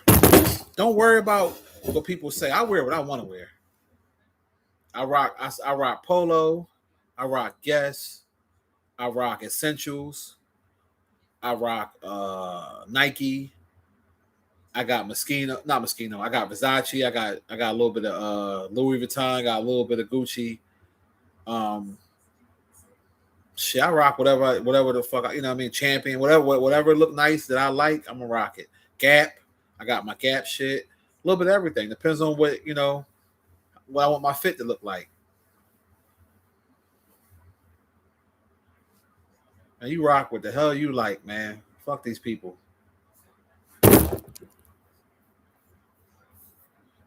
If I get my polo, I buy my polo on sale most of the time. Once in the blue, I'll pay full price, but most of the time, yeah, my shit on sale, bro. I ain't listen. I'm finding them sales, all that, save money.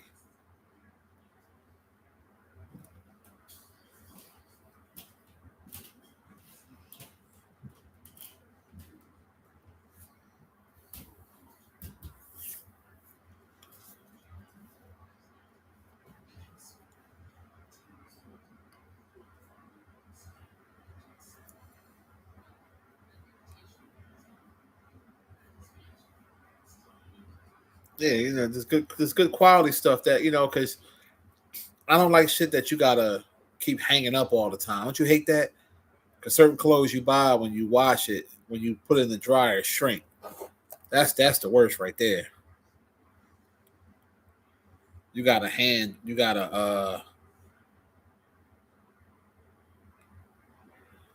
come across. You know what I'm saying? Like it's going out of pocket.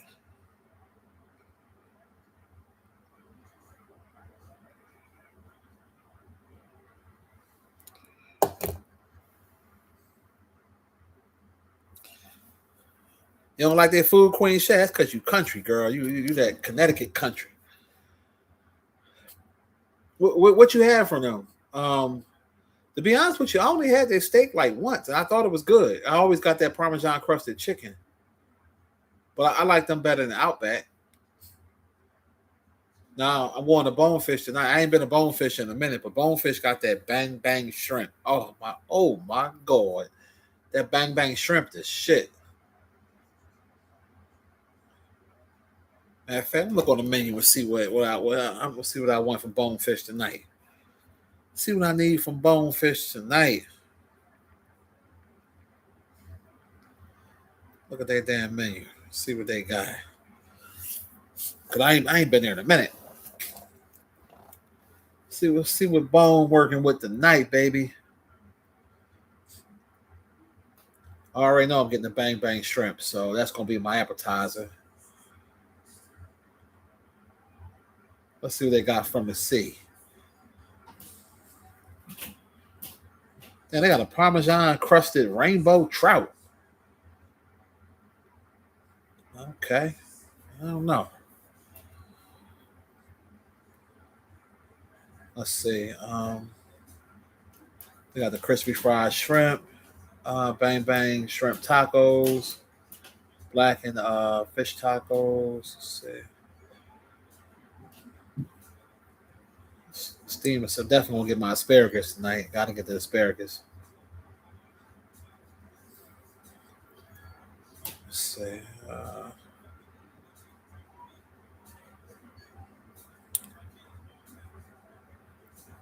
Yeah, I went to the fire station yesterday, y'all, and we took pictures with the people that saved my wife, and I bought them dinner.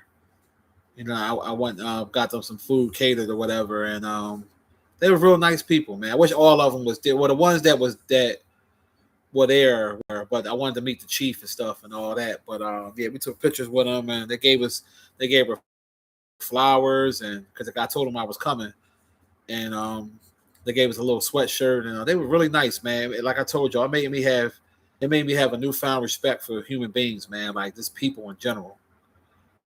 And they was telling us that um, it was a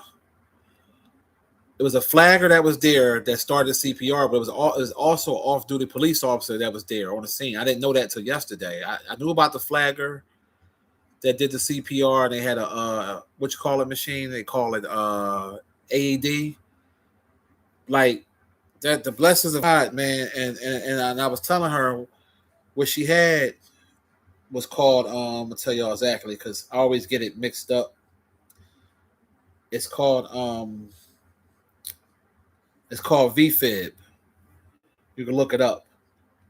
So it's a part of a cardiac arrest. Now we started thinking like, well, when she went to the hospital after she woke up and everything, they did a test on her heart. Like she had no blocked arteries. The heart was normal. I think caused that shit. And this is something I want y'all to listen to, and I want y'all to please, if you're doing this, stop doing it. She drank energy drinks every day. She drank them energy drinks at least one a day, every day. That stuff adds. That's how Kevin Samuels died. Remember, Kevin Samuels always drinking those fucking energy drinks, and he probably had the VFib, where he had a cardiac arrest. And if you don't get um, CPR and a shock to your heart in a quick period of time, you pass on. So she was drinking those fucking. Because I thought about it, she was drinking them joints every day, at least one a day, a big can every day, every day, and that shit fucks with your heart. And God gave her another chance, and that right there, because the way, like I tell you, I think I still might do a documentary on this. I'm getting the footage together. It's gonna take me some time to do it, but um, how it went, it just went by too smoothly for it not to be God. You have a cardiac arrest while you're driving. You crash into the curve. The woman that's behind you call the police. This so happens that an off-duty cop is already on the scene, and the people that's out there flagging doing construction are already on the scene that no CPR and have a machine to shock the heart. And then the ambulance people got there within minutes, and then they took over. You can't beat that. So if you're drinking energy drinks, people, please leave them shits alone. Leave them alone, please.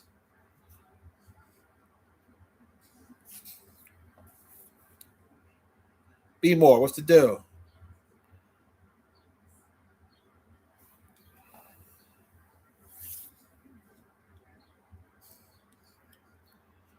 And I'm telling you, like I don't even call it lucky, Samuels. That shit was good. That was God, bro.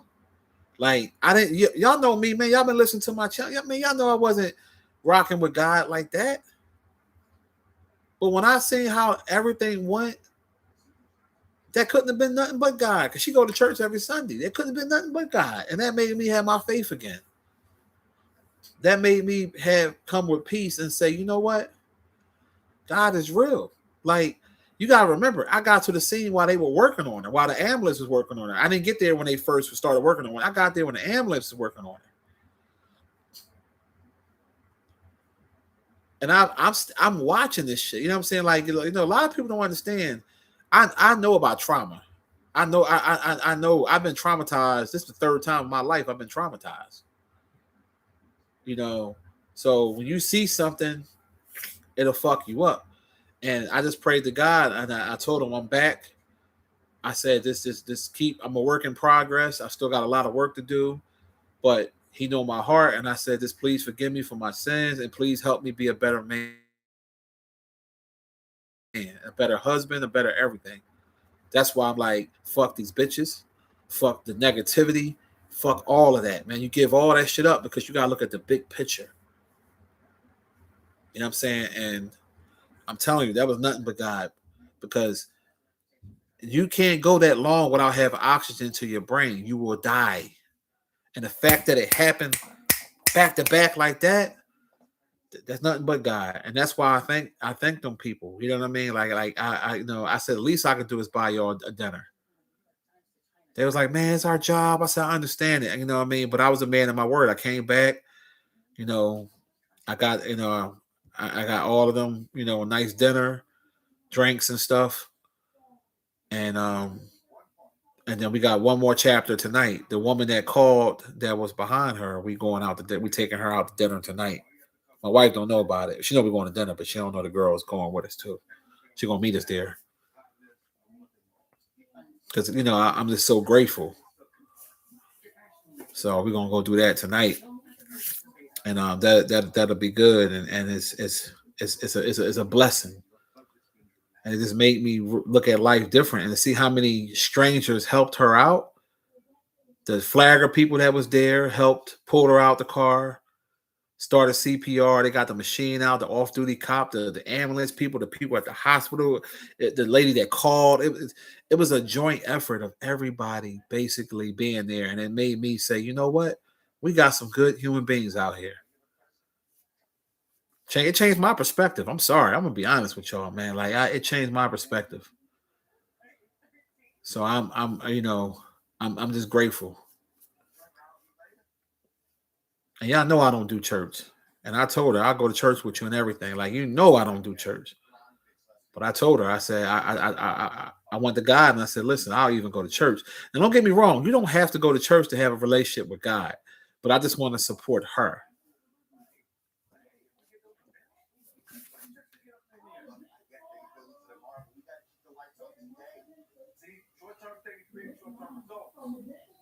Medusa, what's the deal?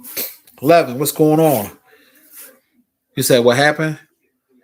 Long story short, she was on the phone. She was driving, coming home from taking care of some business. She was on the phone with one of her business partners, and she upstairs. Matter of fact, her business partner they up there doing some stuff right now, whatever. But she was on the phone with her, and out the blue, she just said, "I got a headache," and then she passed out while she was driving. And then her business partner called me and said, "Hey, do you know where she at?" I'm like, "No, she's supposed to go such such such." I kept calling her phone, A police officer picked the phone up and said, "Hey, we up here at Cotman and such and such. She's been in an accident." I shoot up there. Um, I get there. I see them working on it. I see them doing the CPR. I see them using that clear. I think it's called AED machine. I used that machine before a long time ago. We got trained on it a long time ago when I was a CO. I believe it's called an AED machine, and you know that and what she had was called VFib. And if you look that up, basically it's something to do with your heart rhythm or something like that that causes a sudden cardiac arrest, required immediate. You gotta have shit immediate. That's why I said it worked out in her favor. Like it's man, God is good. That's all I'm gonna say. We'll change the subject, but God is good.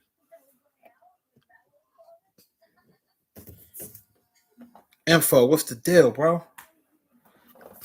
What's going on?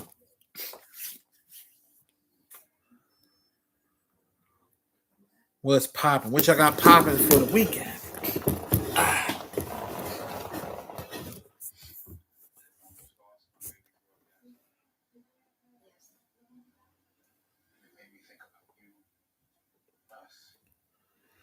Yeah, yeah. Samuel say you do realize that like life is fragile, man. Listen, man, life is the next day ain't promised to us.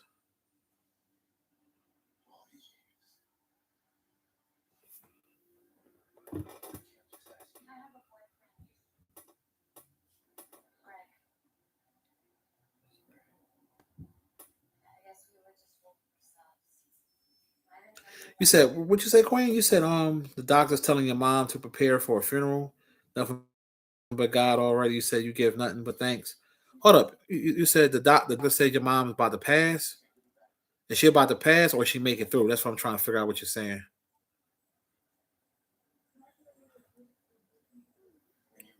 Info said Philly out of pocket. You said why the town never support the artist. I don't know.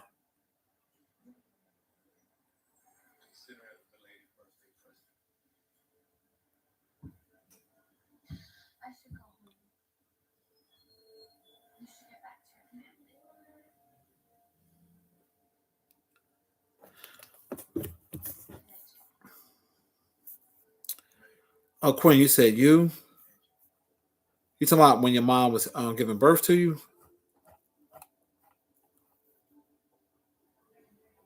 Or that's what the doctors told your mom? Hold up, you got me confused a little bit.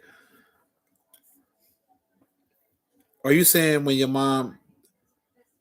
You saying the doctors told your mom this recently, or when you was being born? That's what I'm getting. I'm getting.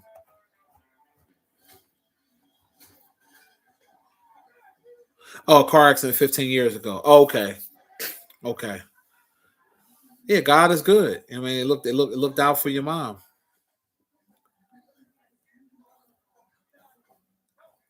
See, we can never understand what God is or understand what it means. We just gotta. We can't question what goes on. Like I questioned God when my mom died of cancer at 61. I felt like she was given a raw deal, and maybe for whatever reason, it was her time. It was only her. That's the time that he wanted her to have on this earth. And she was a great mother, a great wife, a grandmother. The whole nine. And I miss her dearly. But he had his reasons, and that's when that happened. I had lost faith. So it took this situation for me to come back around to say, hey, you know what? We can't explain why things happen, but you also got to look at what could have happened. Meaning, my wife could have lost her life. I could have not woke up this morning. I'm still blessed to still have my father. Like you got to look at the positive side of things, and I never really was doing that.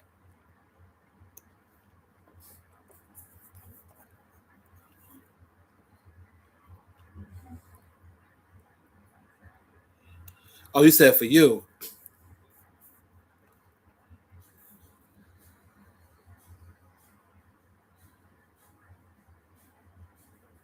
Okay.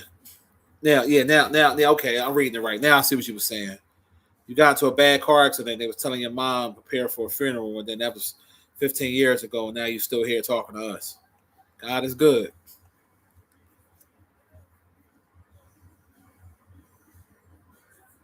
and they say you weren't even gonna walk again. Yeah, see, that's a testament to God because you know sometimes God give us signs. He give us sometimes bad, like bad situations that turn good, but it make you open your eyes to what is really about.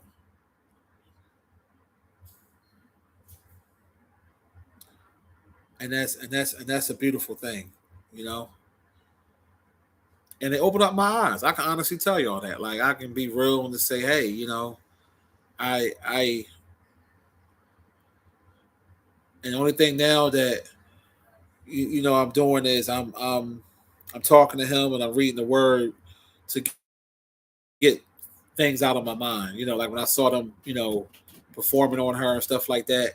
That fucks with you. I don't care who you are as a person. If you see your loved one possibly about to die and it's right there in your face, that shit fucks with you. But God's given me the strength to keep going because it worked out. Like it's no use of dwelling on the what could have, should have. You got to dwell on what's right here now, like the present. And because I ain't gonna lie, I used to do that when my mom first died. Like it took me a while to stop doing that. Like I kept replaying in my mind how she was and sick and stuff. You know what I'm saying? And I don't do that no more. Now I'm at peace with it. I'm at peace with it. I'm just like, you know what? I enjoyed the time that she was here. I still miss her. I will never forget her.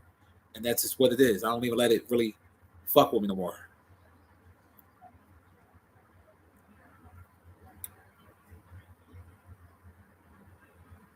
And it made me appreciate my wife more because not that I didn't love her and didn't care for her, I did, but I wasn't appreciating as much as I could have.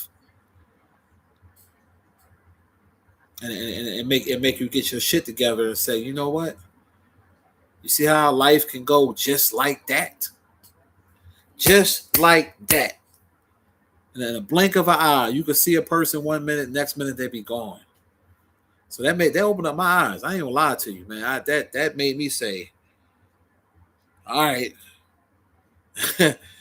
I used to tease and say Sky Daddy Jesus and all of that. Y'all remember? Anybody that watch my channel know how I give it up?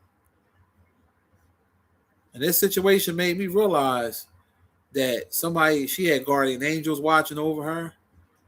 And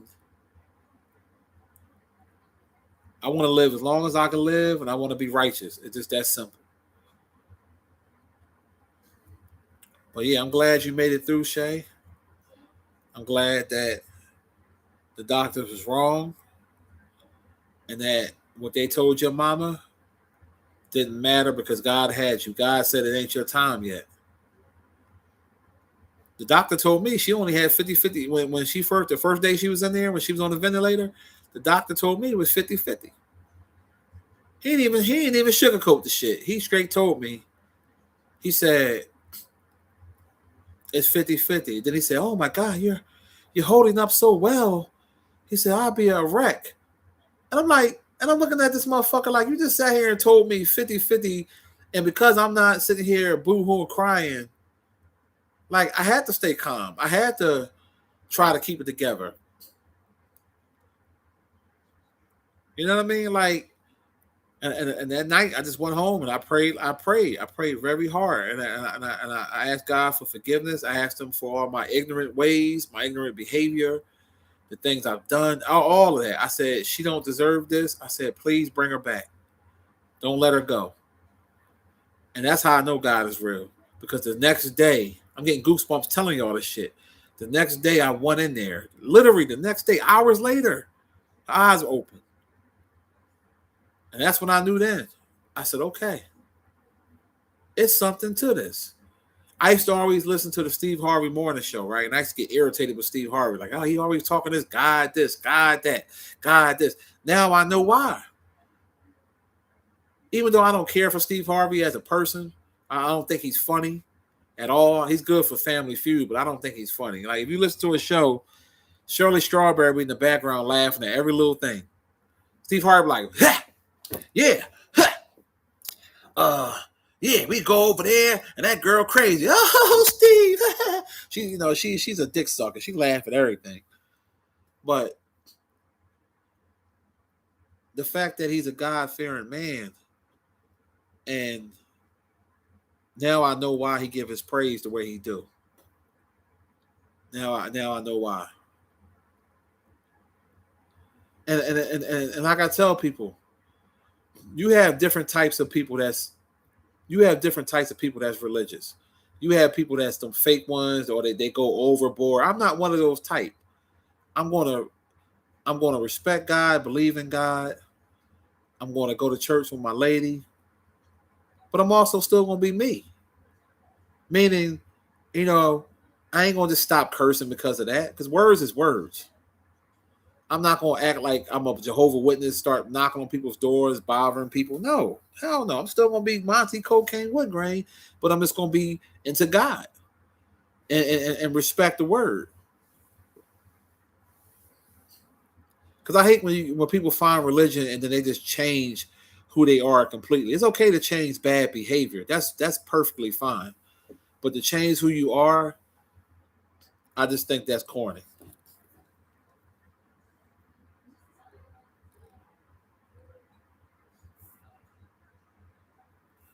My man Levin said that's why he enjoy the simple things in life. Facts. Yeah, nephew Tommy. Yeah. Nephew Tommy cool. Yeah, nephew Tommy cool.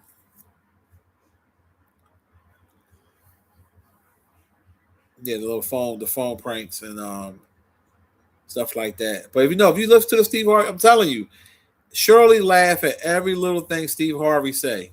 I'm like, yo, stop kissing butt. You've been with him for a while. You good. You should be kissing ass like a motherfucker. I'm like, no, the boy, he ain't said nothing funny. It should just be ha ha ha ha ha ha.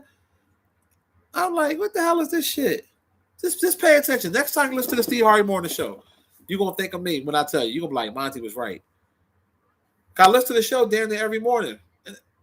And I'm like, yo, what did he say funny?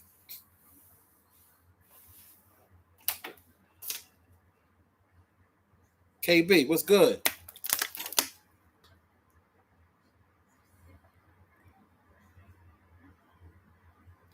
Well, you're a smart man, Samuels. He said that's why he tell his wife and kids he love them every day. He said, no, it can be annoying, but saying it all the time, but he don't care. Because listen, you never know if that's gonna be your last time seeing them. And there's nothing wrong with that. There's nothing wrong with telling your people you love them. There's nothing wrong with it at all.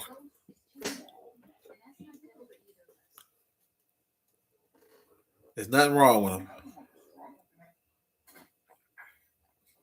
Yeah, you be peeping that shit, E-Man, how they be. If he, that was reading, he was reading, he said something, and it wasn't even a joke. She was just, ha, ha, ha. I was like, wow. I said, yeah, she butt kissing.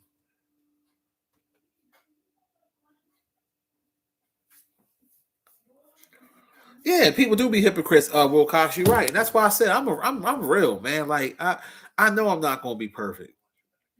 God don't make people perfect. You can't be perfect. It's impossible. I said to myself, what do I have to lose by going to church with my wife and supporting her? What do I have to lose having a relationship with God? I ain't got nothing to lose. All the game. And still be true to myself. That's a beautiful thing.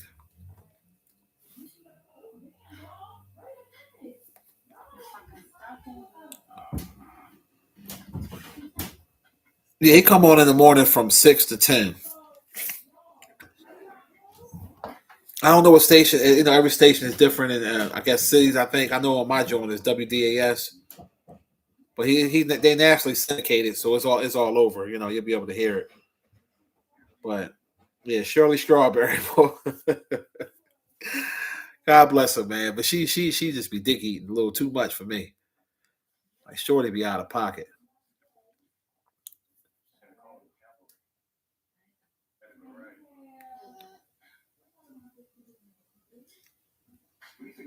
And I was talking to my old head. She was telling me, she said, Mike, you blessed. She said, you gotta look at the things that you do have in life.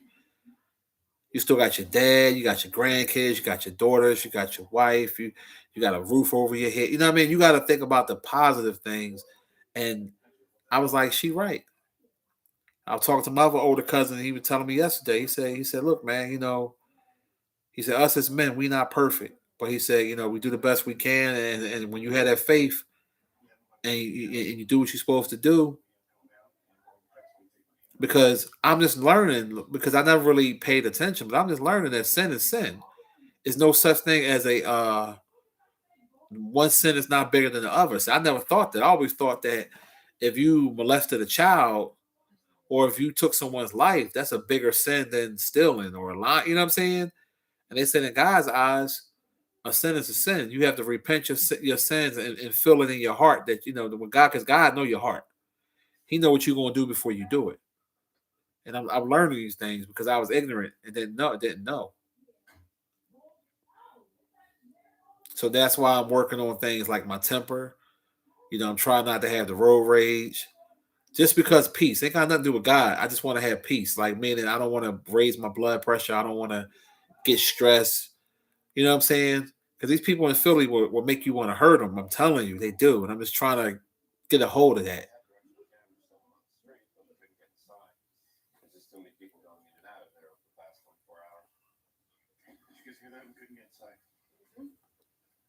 But we all work in progress, man. You know what I mean? That's why I try not to judge, people too much. You know what I mean? Sometimes we do judge as a human emotion, but I try not to judge. Like, I might not agree with what you're doing, but who am I to judge you at the end of the day?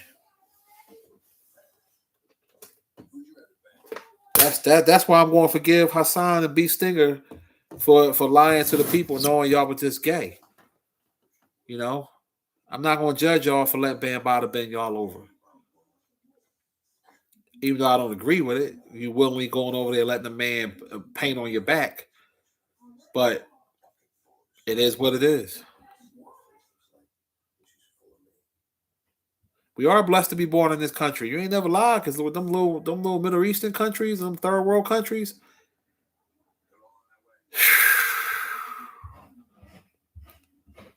they got it bad over there. They got it bad. I mean, we ain't got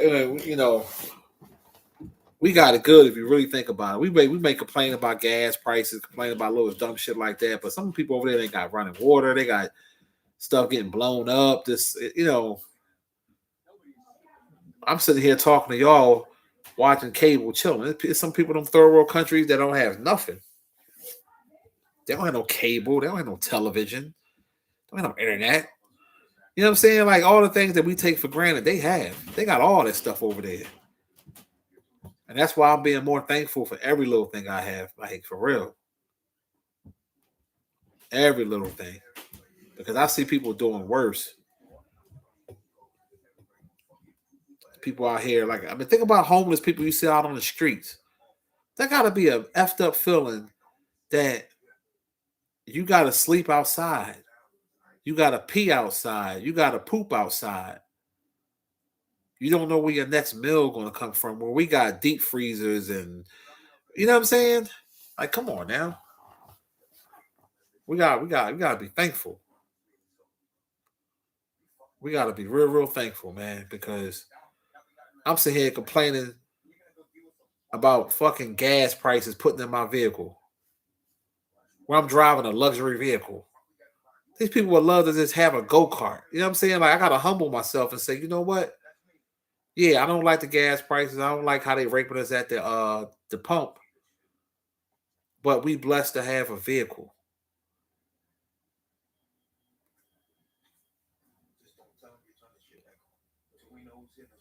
You said, do I listen to NPR? No, who's that?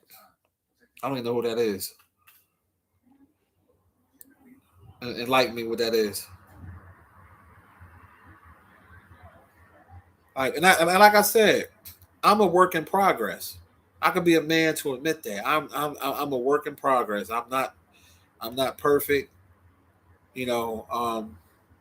But I'm doing my best to be the best person I could be.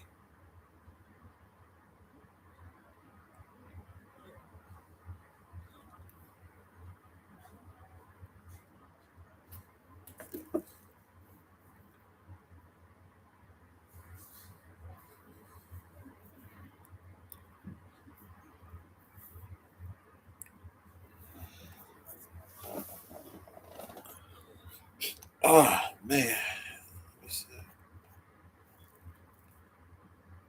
Oh, you said National Public Radio? Nah, I never listened to that. And you ain't never lied, Shay. The peace is where it's at. Peace is where it's at. You know.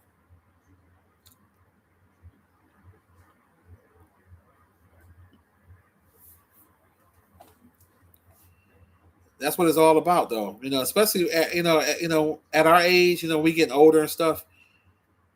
We want that peace, man. Now, some people, you got some old fools out here that still want to be young, like young boy, young girl mentality, and they want to be out here with the dumb shit. That's on you. But I know for me, nah. Give me that peace, baby. You gotta have the best.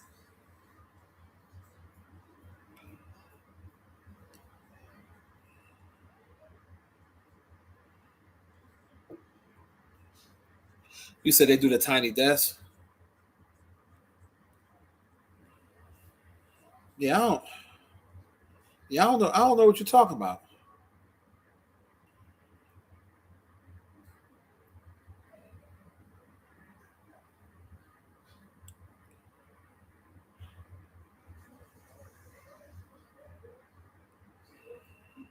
Jay Samuel said it sucks when you have to go through tragedy in order to see how good we really have it in our life. Yeah, you're right. You're right. You're 1,000% correct. And that's that. I look at that as that's the signs of God telling you, showing you signs to say, "Hey, I'm giving you an opportunity to get your shit together." I truly believe that. A lot of times you only see certain family members at what? Weddings and funerals. Something negative gotta happen and you see each other, then y'all all kumbaya, y'all be like, yeah, man, we gonna get together, then you never do it.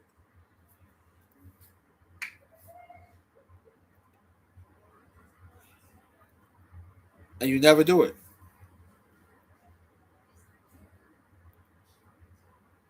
So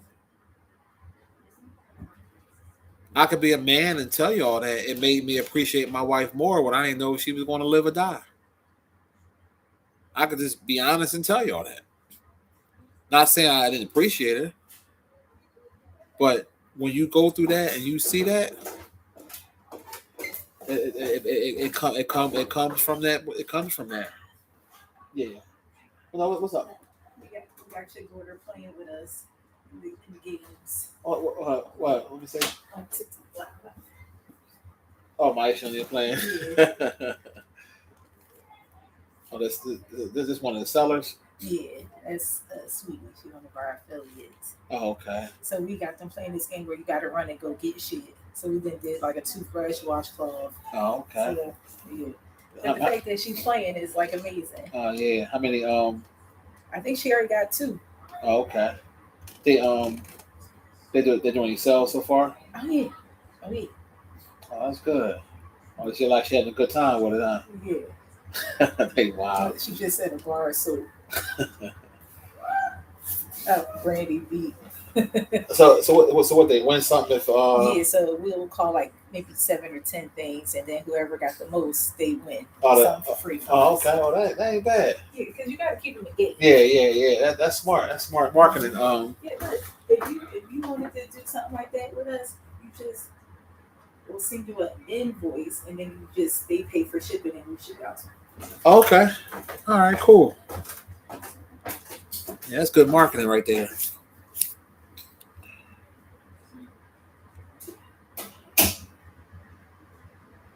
Yeah, that's good.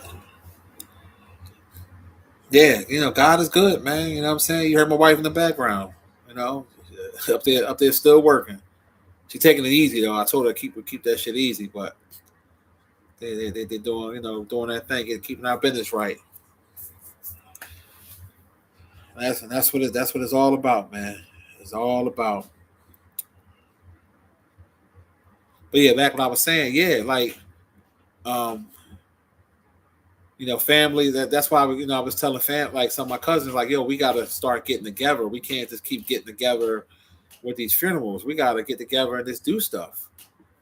Life is not promised. That's why I want to live life to the fullest, man. I've been done a lot so far, and I want to do more.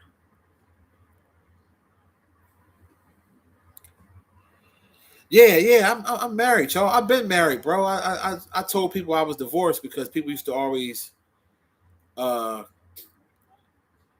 be trolling and dumb shit like that. But yeah, I've been married, bro. I've been married. I had my away time. Put it that way. I had my away time, and I had my women and shit like that. But I came back. I came back.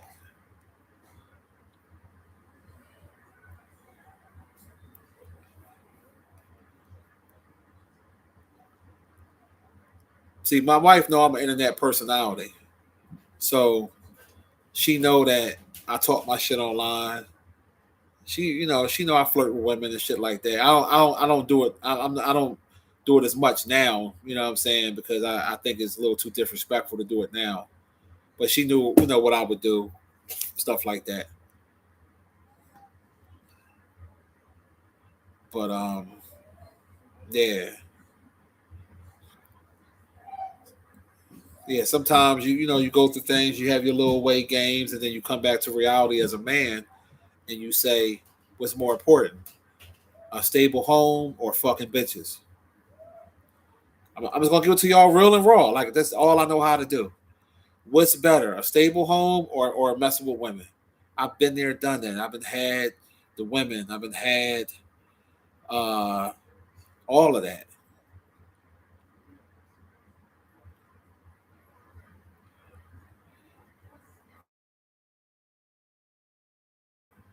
Yeah, basically, Queen say you being a good boy. Basically, yeah, that's basically what I'm doing. You get tired. You get tired of that stuff. That stuff. Let me tell you something. I've been had a lot of pussy, and I ain't bragging. I'm just being honest with y'all. I've been had a lot. Y'all seen some of the women I fucked before I put on camera. I had some nice look. I had all that. I had all that. This shit don't mean nothing if you ain't got a real fine foundation at home. It don't. And a real man will recognize when he makes stupid mistakes. A real man will man up and stop making those mistakes and be done. And say, hey, you know what? This was more important than these women out there. That's what real men do. God know you ain't perfect. God know that men are weak for the flesh. He know that, you know, it's not natural, like 100% natural for a man to be with one woman. It's up to you if you want to do it. Because you got different religions where, you can have 5, 6 wives as long as you can take care of them and stuff like that.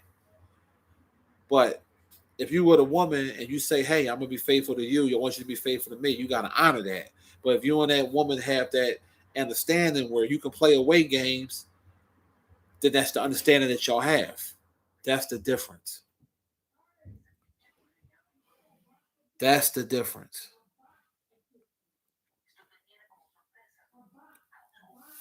You know, so that's what that boils down to.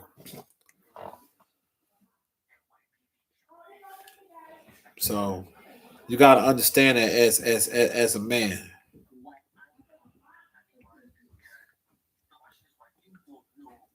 and that's just keeping it honest and real. Everything ain't for everybody. Hold on one second, y'all. I'm trying to.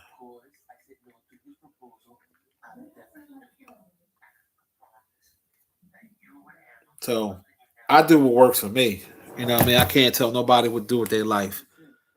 Whatever you want to do works for you, works for you. I got an associate of mine where him and his wife, they have an understanding where she let him do what he do, as long as he don't bring her nothing. Some people have that understanding. And sometimes you have that separation period where y'all might not be together for a while. And you do your thing, and then you realize that it ain't nothing out there for you. That just keeping it 1,000, man. I had my wait time. I had my time to do dumb shit, and it wasn't worth it. It really wasn't. I'm just being honest with you. It wasn't. And again, men, we are work in progress, ladies. We always going to be tempted by something, but it's all about how you handle it. And once the more you discipline yourself, the more easier it becomes. But you need that spiritual guidance. You need that willpower. It's called swipe control. You got to have that swipe control because I'm telling you, that's the devil going to try to basically test you. As soon as you go on a straight and narrow, you're doing the right thing. What's going to happen? A woman you've been wanting to hit going to hit you up all of a sudden, or you're going to run across her in the store, or on Facebook she's going to send you a friend request, or uh, it's going to be some stupid shit where you're going to be like, "What the hell?" Or you're going to see something that you're very, very, very, very, very, very attracted to. It never fails. That's the test. That's the test.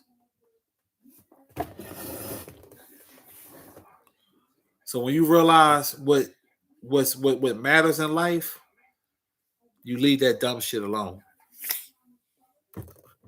And me and my wife had a conversation, and I told her, I said, this situation made me appreciate you more, and it made me be on the straight and narrow and not to do the wrong things. and to be the best husband I can be.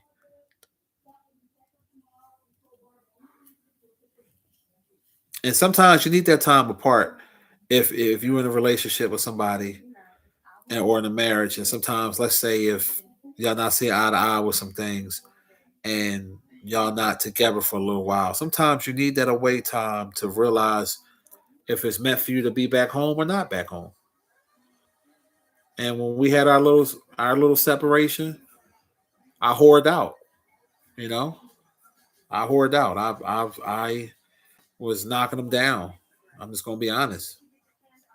I was knocking them down, but we were separated. I was I can do that, and I did what I had to do, and it wasn't worth it. It ain't nothing out here. There's nothing out here. It's nothing out here. Trust me when I tell you, it's nothing out here.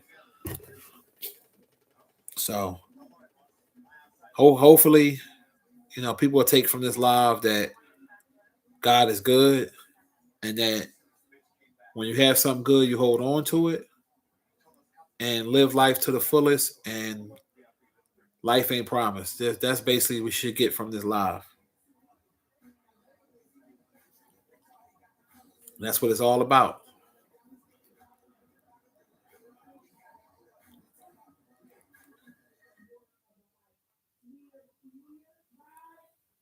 So, some of y'all are younger, so you might not understand. But when you get older, you're going. I'm telling you, that companionship means something. How you think my dad feel? My mom been going on 6 years. He don't have a companion. It's just him at the house with his cat. That's why I spend a lot of time with him. And he got a little female friend he talk to here and there, but they don't really hang out. I can't imagine what he going through. I thought about that when my wife almost died. I said, damn, I didn't think about the women I was with. I didn't think about none of that shit. I didn't think about them. You know what I'm saying? I didn't say, yeah, I want to. No, all I think about was her. And that's how you know you really love a person. And that the other women or other dudes you might be messing with, talking for the women's side, don't mean shit.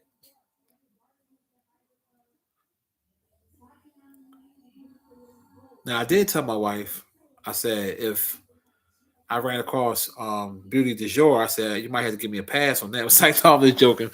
I'm just joking. But but she know how I listen. A lot of times I be on my live, she be sitting right there. Y'all don't even be knowing it. I be sitting there talking my shit. She know how I do. She knows entertainment. Because at the end of the day, she know my heart's with her. Like, say, let me use a real prime example. Let's say if I fuck Shay, right, Queen Shay, she probably would be mad, but she know where my heart is at. My heart is with her. I might have gave Shay this motherfucking meaty swipe for 15, 20 minutes of hard pounding. It's like, no, y'all know I still talk my shit and joke, but you get what I'm saying.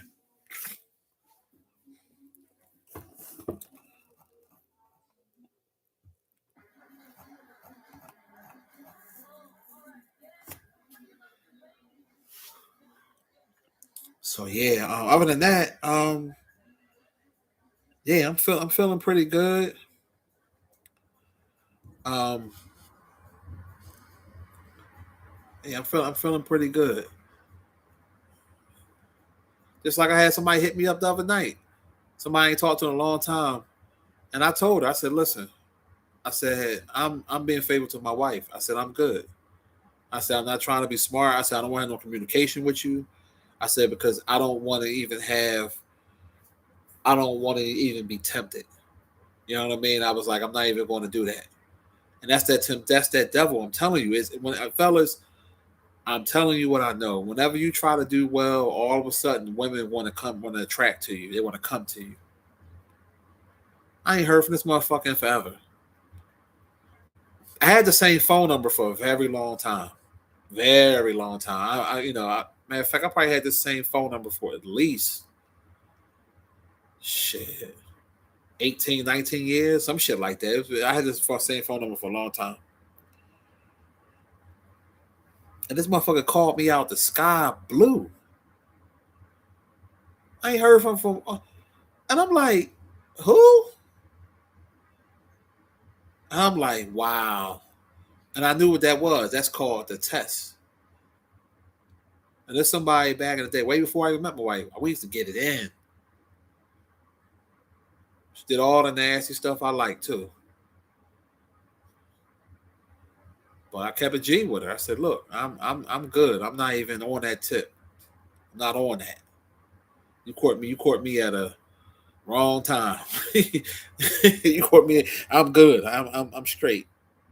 And that took discipline for me to do that because if you know, fellas, you know what I'm talking about when you have one of the ones that blow your mind. Shit.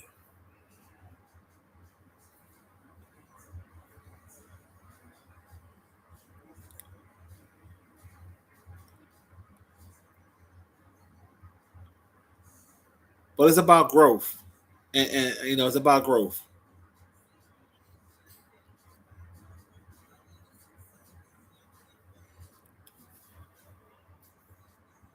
Yeah, y'all going to see the Michael Jackson movie? I'm gonna go see that. What else? It's something else that came out too. I think I'm gonna change the sneakers. I want something else. I want something different.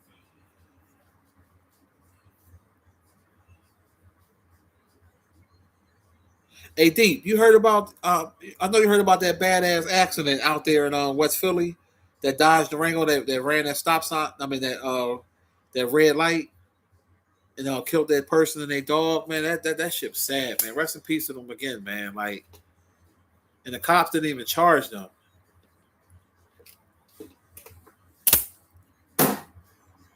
Cold out of pocket.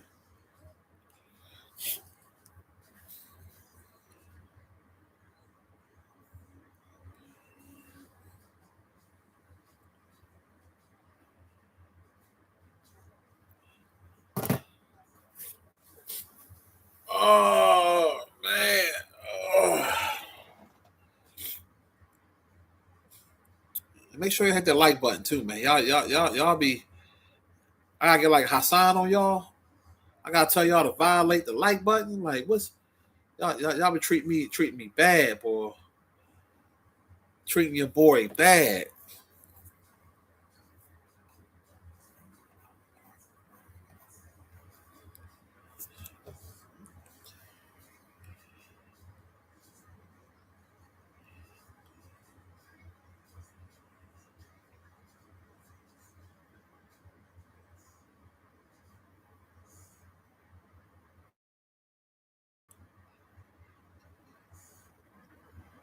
Hold on 1 second, y'all. I'm trying to see something for a second. Yeah, 40th and Walnut. Wasn't that sad, bro?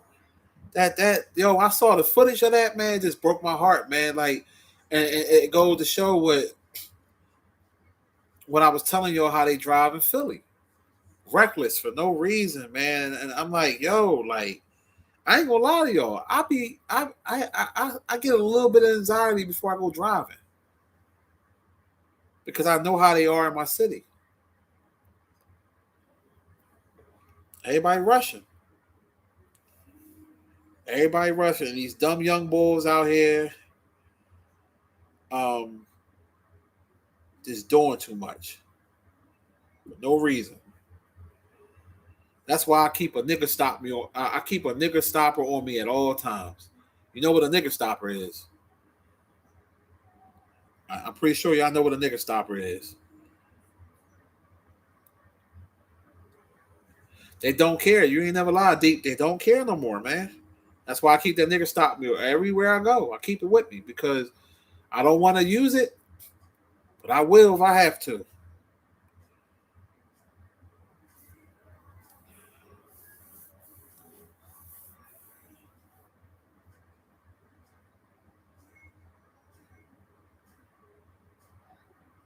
Oh, Charleston White went back to Say Cheese TV. Hold on, sir. I see something pop up.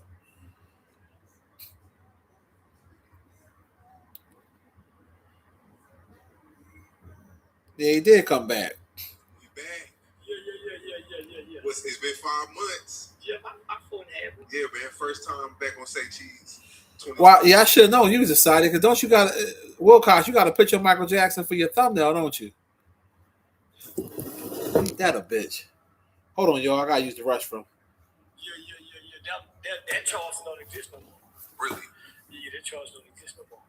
Was that an angry Charleston or I mean? That was the new Charleston mirroring the old Charleston. The knowledge and information that I acquired on it. Yeah. So let me just say this. So I had a fight set up for June 19th in New Orleans. I got an Aiden Ross fight. The people in New Orleans, they couldn't pay me. They had the money, but they couldn't pay what it cost to get me, plus get the insurance for me to fight with so I ended up hosting. But soon as they heard I was taking the fight, a very popular, I'm just say Tito's, was going to end up put the brands on the shorts. They got a 6-figure clothing deal because it looked like I'm talking to you. I'm talking to them. In order to go far in the entertainment industry, you have to sacrifice something. So I sacrificed you. Explain that. Most people attack you because of me. Man, why you getting that platform? Well, most people don't like your audience at a certain level. That's true. That's why record labels won't let artists because they don't like your audience. Your audience, depending on who it is. Oh yeah, I'm back. I figured Charleston was gonna go back. If you got guaranteed money to sit up there for an hour and a half, 2 hours, shit. Why not get that bread?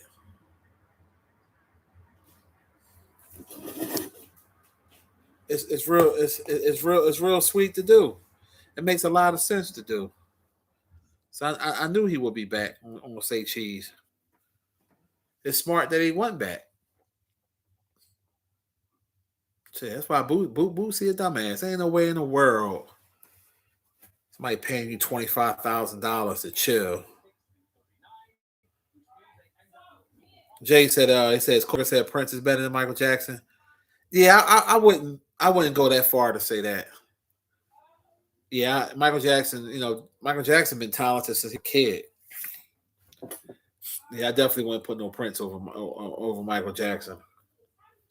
But to be honest with y'all, I'm not a big Michael Jackson fan like that. Like, I understand his greatness, but I wasn't one of those ones that was like, to be honest with y'all, I listen to more Stevie Wonder than I do Michael Jackson.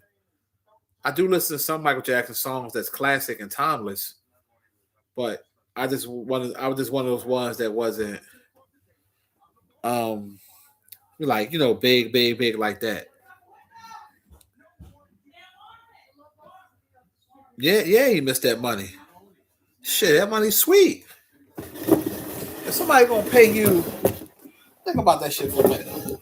If somebody gonna pay you thousands and thousands of dollars to sit and talk shit, that's the easiest thing ever. Very, very easy. You can't beat that. So never bite the hand that feeds you. Don't bite the hand that feeds you.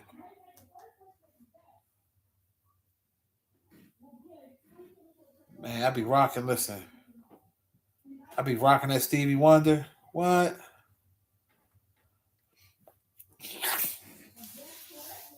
Yeah, for real.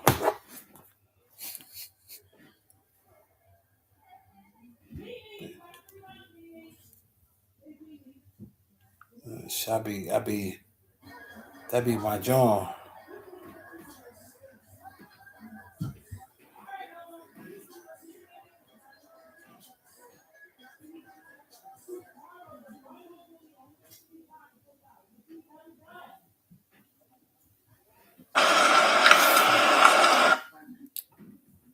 That's that good music there.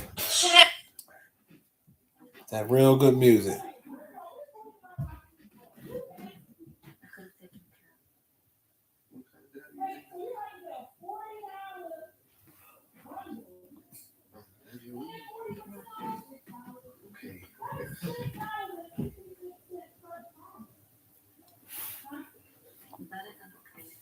Man, it's gonna be a lot of damn orders we got packed tomorrow. Jesus, I hear them up there now making themselves. Oh God, it's gonna be a lot. I'll be working my ass off tomorrow.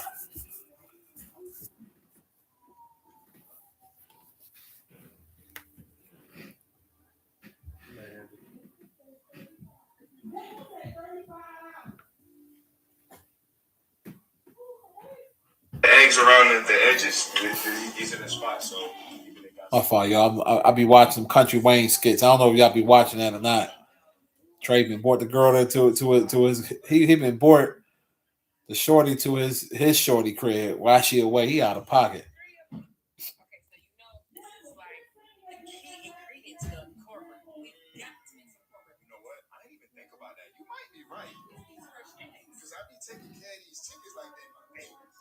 I 11. I never seen that stand up comedy. I'm gonna have to look it up. You said how the Prince died. You know what? I forgot. I think um I think it has something to do with drugs. I think I ain't 100%. Maybe y'all can tell me in the chat. I can't remember how Prince died. To be honest with you.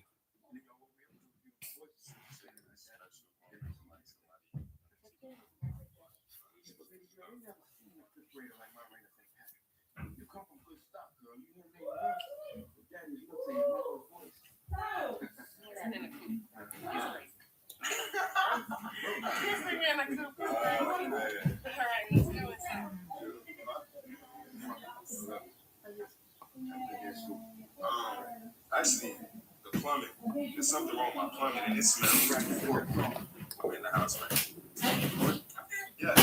Let's do that. All right, I got a joke for you too. What's up?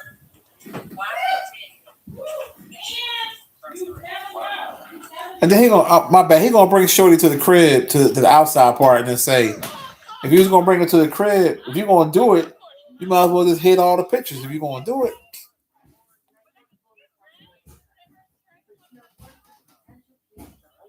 Oh yeah, I'm chilling, Shay. I got my feet up in my chair, kicking back. Yeah, we ain't going out till later, so I got I'm chilling. I'm chilling like a mug. Passed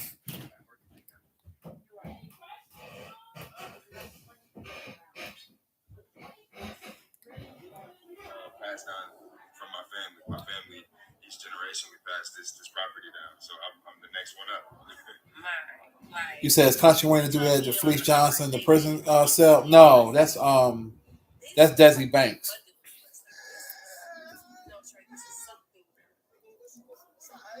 No, Country Wayne he does these like I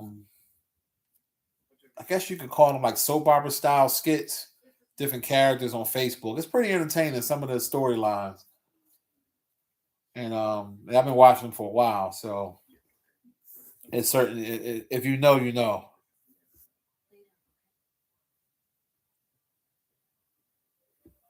Yeah, if you know, you know.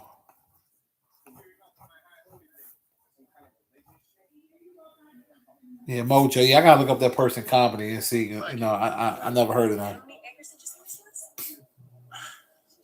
26 acres.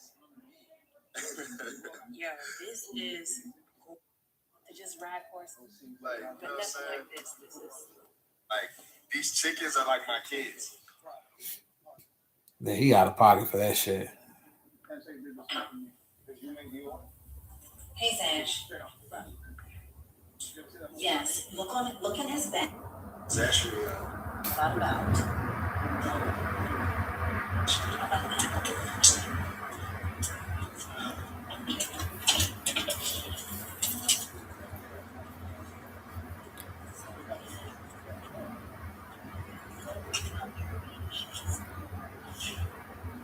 Oh, there we go.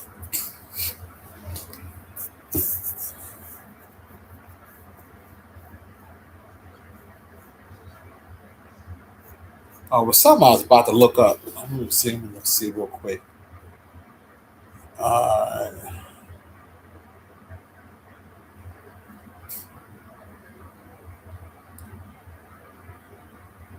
Plus, quiet is kept. Say Cheese needed Charleston White to come back too, because he is Cash Cow. They both need each other.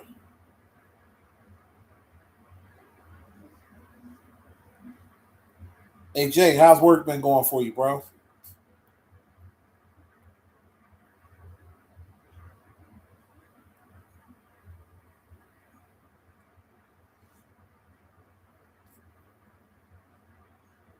Damn, Bullis Gotti's still around? I just saw one of his videos pop up. What the hell? Damn. Yeah. Oh God. That's a funny looking guy. Nigga like he like Florida Evans, a tall Florida Evans. Wow. Wow, wow, wow. I'm just going through my timeline seeing shit popping up. I don't even know why Bullis Gotti popped up. I'm not subscribed to him.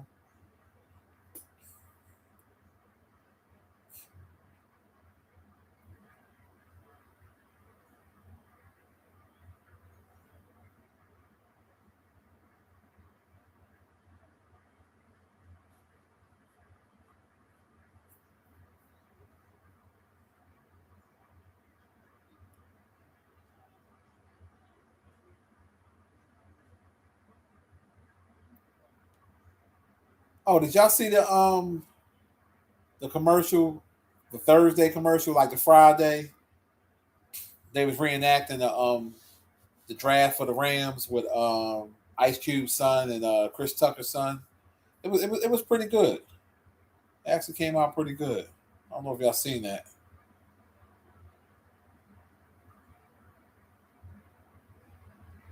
Jay said Prince seemed feminine. Yeah, yeah, Prince was definitely feminine. He had the women though, but he definitely was feminine. Michael Jackson was feminine too. Yeah, they both were definitely feminine.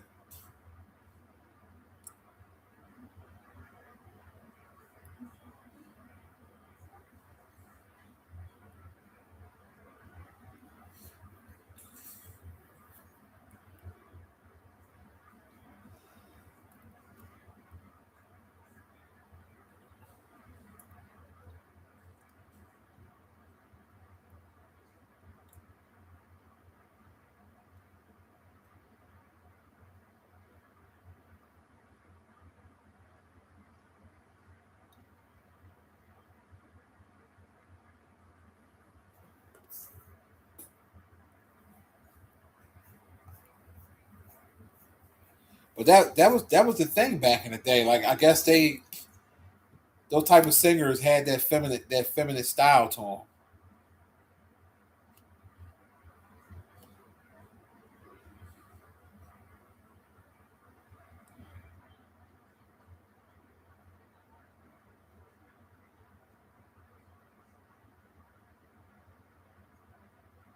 Yeah, I did hear they had it falling out a while back. Yeah, I do remember seeing some content on that.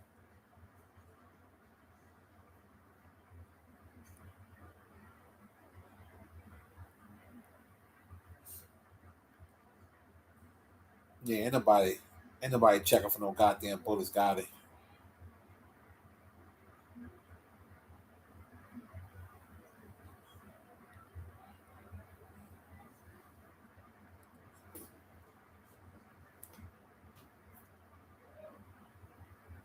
Hold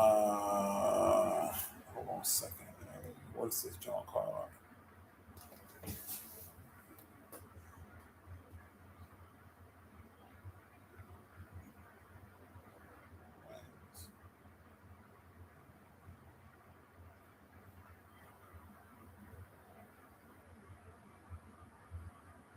You said you got a taste for big ass apple pie after eating Freddy's. Oh, you had some Freddy's, huh?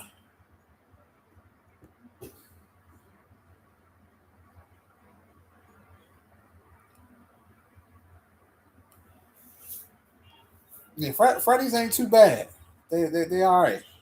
I think I had them like twice. It's like you feel like that. Do you feel like because you're in Hollywood, you feel like that's real publicity or like just from you as a Hollywood insider, just watching.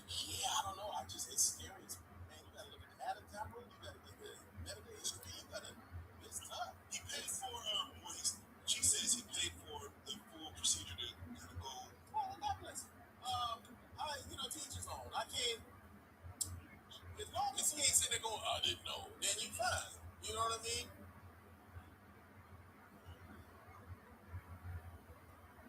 You said full force. No, you said they were feminine. It was crazy. They had full force on remember on House Party and had them on there like they were supposed to play teenage. Them niggas was like 30. Comedy gold. Comedy goddamn gold.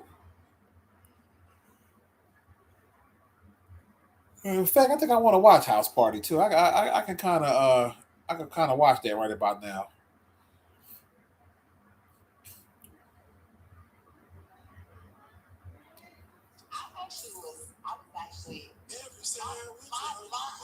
I was actually a fan of Steve Urkel. Oh, Jaleel White. Oh, when he became Stephon Arkell. Okay.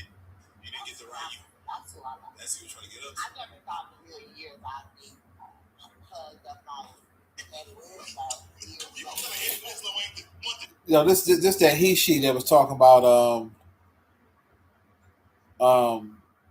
Eddie Winslow or whatever. I'll be right back. I gotta run upstairs. This shit crazy. Like a football player. Real life. All types of crazy shit popping up on my timeline. Real life street stars. Know what time it is. I've dealt with a lot of celebrity men in the industry. And I'm not going to go there and say A lot is. I've dealt with a lot.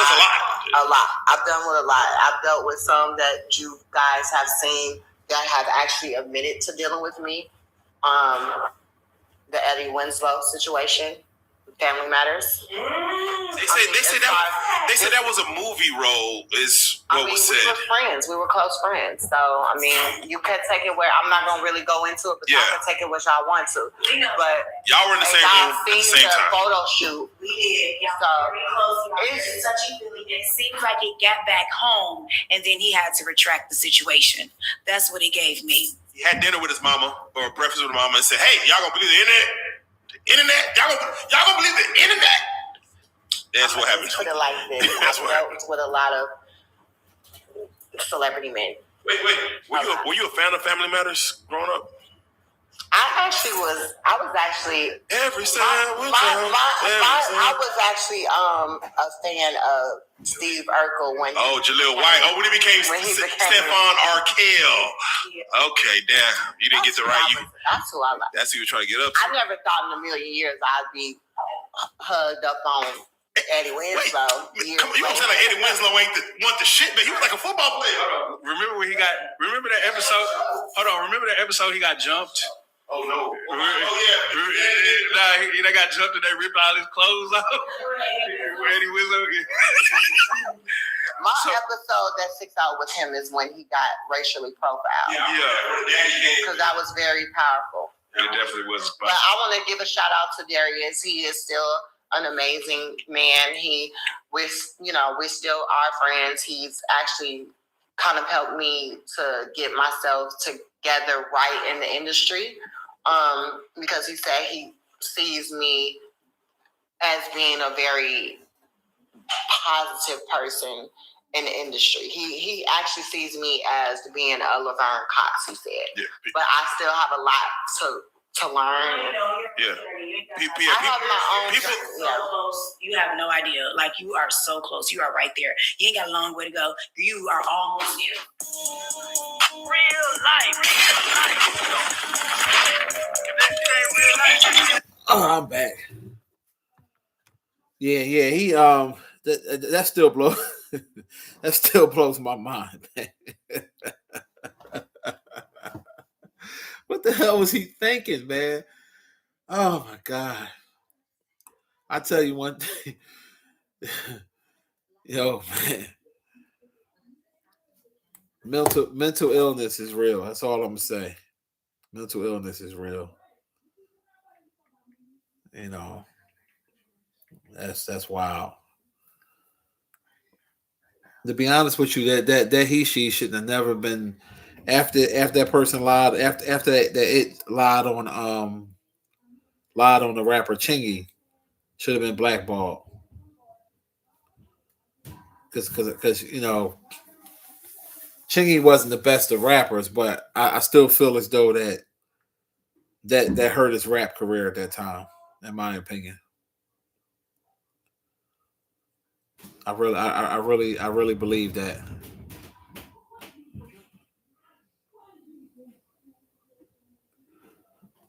So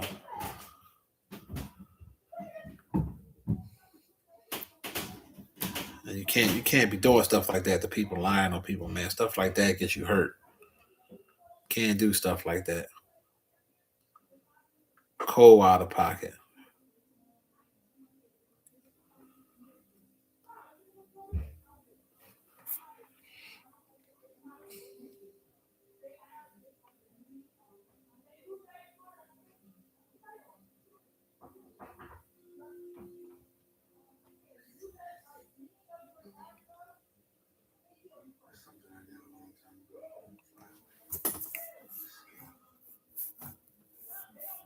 Let's see. Let's see.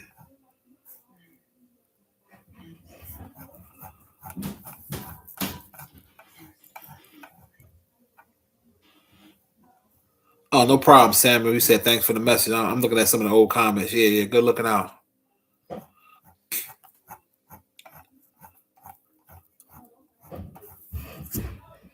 Appreciate you. Appreciate y'all coming through. Chopping it up with your boy.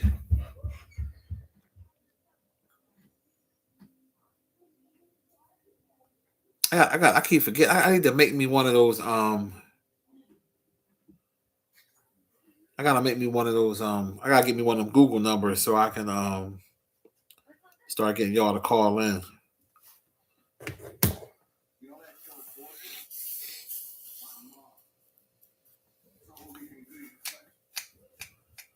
Yeah, you ain't never lied. There's always something going on the internet, though. I tell you that. It's just no matter what. If you click on Facebook, Instagram, TikTok, YouTube, you're gonna see something. No matter what. Oh yeah, I want to hear what he got to say. People who have a lot of credit card debt. Eric Spears on this Ashley Janae thing. Hold on one second. He on Vlad. Let's see what he got to say. Did you hear about the black woman, Ashley Janae, that was found dead in Tanzania a couple days after her white boyfriend proposed to her? No, but that's not a shocker. Yeah, this is an interesting one. Yeah. This is an interesting one. So basically, she's a social media influencer, not a huge following, but, nice looking girl. She's like 31 years old. Her boyfriend, who they've been dating for a year, he looks a little bit older. Looks like he might be like in his 40s or something. There's a video of him proposing to her. And I guess 2 days later, they got into a fight so bad that the hotel had to separate them. Right. And put her in another room. Yeah. He went to go check on her, and he claimed that she was hanging, like, from the door. Like she killed herself? Yeah. And the family was like, yo, we don't know. We've never heard of this. And they're still, like, investigating the situation. It seems sketchy because of all the means to kill yourself if you choose to kill yourself. I don't think black people is picking lynchings. Yeah. You know what I'm saying? Out of all the ways, yeah. Give me some Tylenol. Let me jump off the balcony or something. Yeah, some shit. I believe I can fly. Yeah. Not lynching. Not a lynching. No. Yeah, that's kind of a good point. That's kind of a good point. And listen, when black men get tired of their women, we just beat them up. White men kill their women. They kill them. Scott Peterson. I can name a bottle. You got the computer. You can look up the famous names. What famous white men that they kill their spouses? So what? Black men don't kill their spouses? Of course they do. Of course. But I'm just saying, like, come on, man. Or at least we don't make the news. Well, this is making the news. This is like international news now. Well, and usually it's international news when it's a white woman killed by a white counterpart. No, it's a black woman. A brown skin, black woman, very pretty. I think the white-black thing is kind of making... Yeah. All right, see y'all when y'all get back. No, I don't need nothing. Making everyone look at it a little bit more extra closely. Doesn't it always? Yeah. It does. That's a story. It's more of a story. That's a story. Yeah, because it was just like a black guy and a black girl. I You wouldn't think. have it. They're like, Be under the suicide seems right. Be under the Okay, rug. that's cool. You know, I That's got a into police report. All I right. got into an argument with this Yeah, about my I think podcast that's partner. actually an interesting point. I think they're questioning it because he's white. Well, listen, I got into an argument with this with my podcast partner. It's like black women go missing, I would say almost, I'm sure, at the same rate as white women. But they don't get the kind of coverage that white women get. They don't get the same coverage, which is fucked up. And again, I just, the chick from Aruba, Lacey Peterson, Chandra Levy, we go on and on and on. Name to me, reel off some black female names that got heavy media attention, but not your computer off the top of your No, dome. I can't think of it. Exactly. Yeah. Exactly. And of course, you have Nicole Brown. OJ's. Yeah, talking about the most famous white woman killed. There's that. But she's still a white woman. Yeah. So it's a big story. Huge story. That's like He's also OJ. That was the bigger Oh, story. of course. The OJ part was bigger than her big white It part. had been DJ, some nigga out of, The Chicago. DJ Simpson, no one cares. No. Right. The OJ Simpson, no one cares. To even more the point, it's like I'm just saying, we know that murder is bad, serial killers are evil, but you mean to tell me there's no black serial killers? Or you can't reel off black serial killers like you can white ones. So in other words, let us get the same coverage for the same heinousness. There's the freeway shooter guy. Okay, name another one. The DC sniper. Name another one. Well, you could say that a lot of these. We could say a lot of shit. No, hold on. You could say a lot of these gangsters, like serious gang leaders and so forth, are serial killers. No. That's not. I'm talking about the straight up prototypical serial killer, like the motherfucker that got 15 bodies in the basement, and they're out there, but you don't hear about them. How even when we commit the same heinous acts of debauchery, we don't get the same news coverage? That's how racist America is. We gonna tell the story of the 5 white men that got 15 bodies in the basement, but the nigga that got the same amount of bodies, nah. Isn't that better for black people? It's not being advertised as serial killers. It's a fucked up double-edged sword. You see what I'm saying? Yeah. I don't understand We why don't you're want mad that at out this. there. Give us equality. I want to show my community's dysfunction even more than it's already out there Equal, for. baby. Equal. We fought for equality in this country. Showcase our heinousness just the same. Okay, I get it. I get it. All right, I will try to focus more on black serial Somebody killers. wrote me and said there was a dude out of Cleveland, a black man out of Cleveland, who was had 20-something bodies, women in his basement. I never heard that story. I never saw that made-for-TV movie. But we got Jeffrey Dahmer. Yep. We got John Wayne Casey. Yep. We got Ted Bundy. Yep. We got what's the from shooter Central Park back in the 70s. The shooter. Central Park shooter? What? No, it was famous. Look up Central Park shooter in the 70s. Not Central Park, but the New York. The subway shooter? No, that's Getz. Yeah, Bernard Getz. No, he was a serial killer. Just type in serial killer New York City 70s. Son of Sam. Oh yeah, Son of Sam. Son of Sam. Yeah. He was white. We saw these movies. We've heard these guys. We've heard these names. Well, Spike Lee did a movie about it. Yes. A nigga covered a serial killer that was black. So why can't we get a made-for-TV, black, notorious serial killer movie? Well, I hope one day your dream is achieved, Darius. Again, I'm not trying to, I don't want to see my people in the most heinous light. It seems like you do. So just give us equality. Yeah, real talk, Shay. You said her lifestyle wasn't right, but she still didn't deserve the ending. Yeah, I agree with that. I definitely, I did see it pop up on our news, E-Man. I saw it pop up. They talked about it on the Philly news, and I saw it pop up on CNN. Yeah, I don't think she deserved to be killed. I don't believe that, at all. Even though I didn't like what she stood for, it wasn't that deep. I just wanted to hear what Eric Spears had to say about it. But yeah, that's it's wild. It's wild. Very weird situation. And hopefully, women would learn from it. Like, not you got to watch who you're dealing with, and don't just think because it's white that it's right. That's just how I view that. But yeah, yo, I'm about to get my ass off of here because I want to do some things, and then they went to Walmart, so you know how that go. Because we got a reservation for later on tonight to go to Bonefish out Jersey. So I'm gonna do a few things around this house, and we've been on here for almost 3 hours anyway, so we've been chopping it up for a minute. Enjoy the rest of y'all Saturday. Thank y'all for being here with your boy. Make sure you subscribe if you ain't subbed. Hit that like button, and I'll holler at y'all later on. Peace.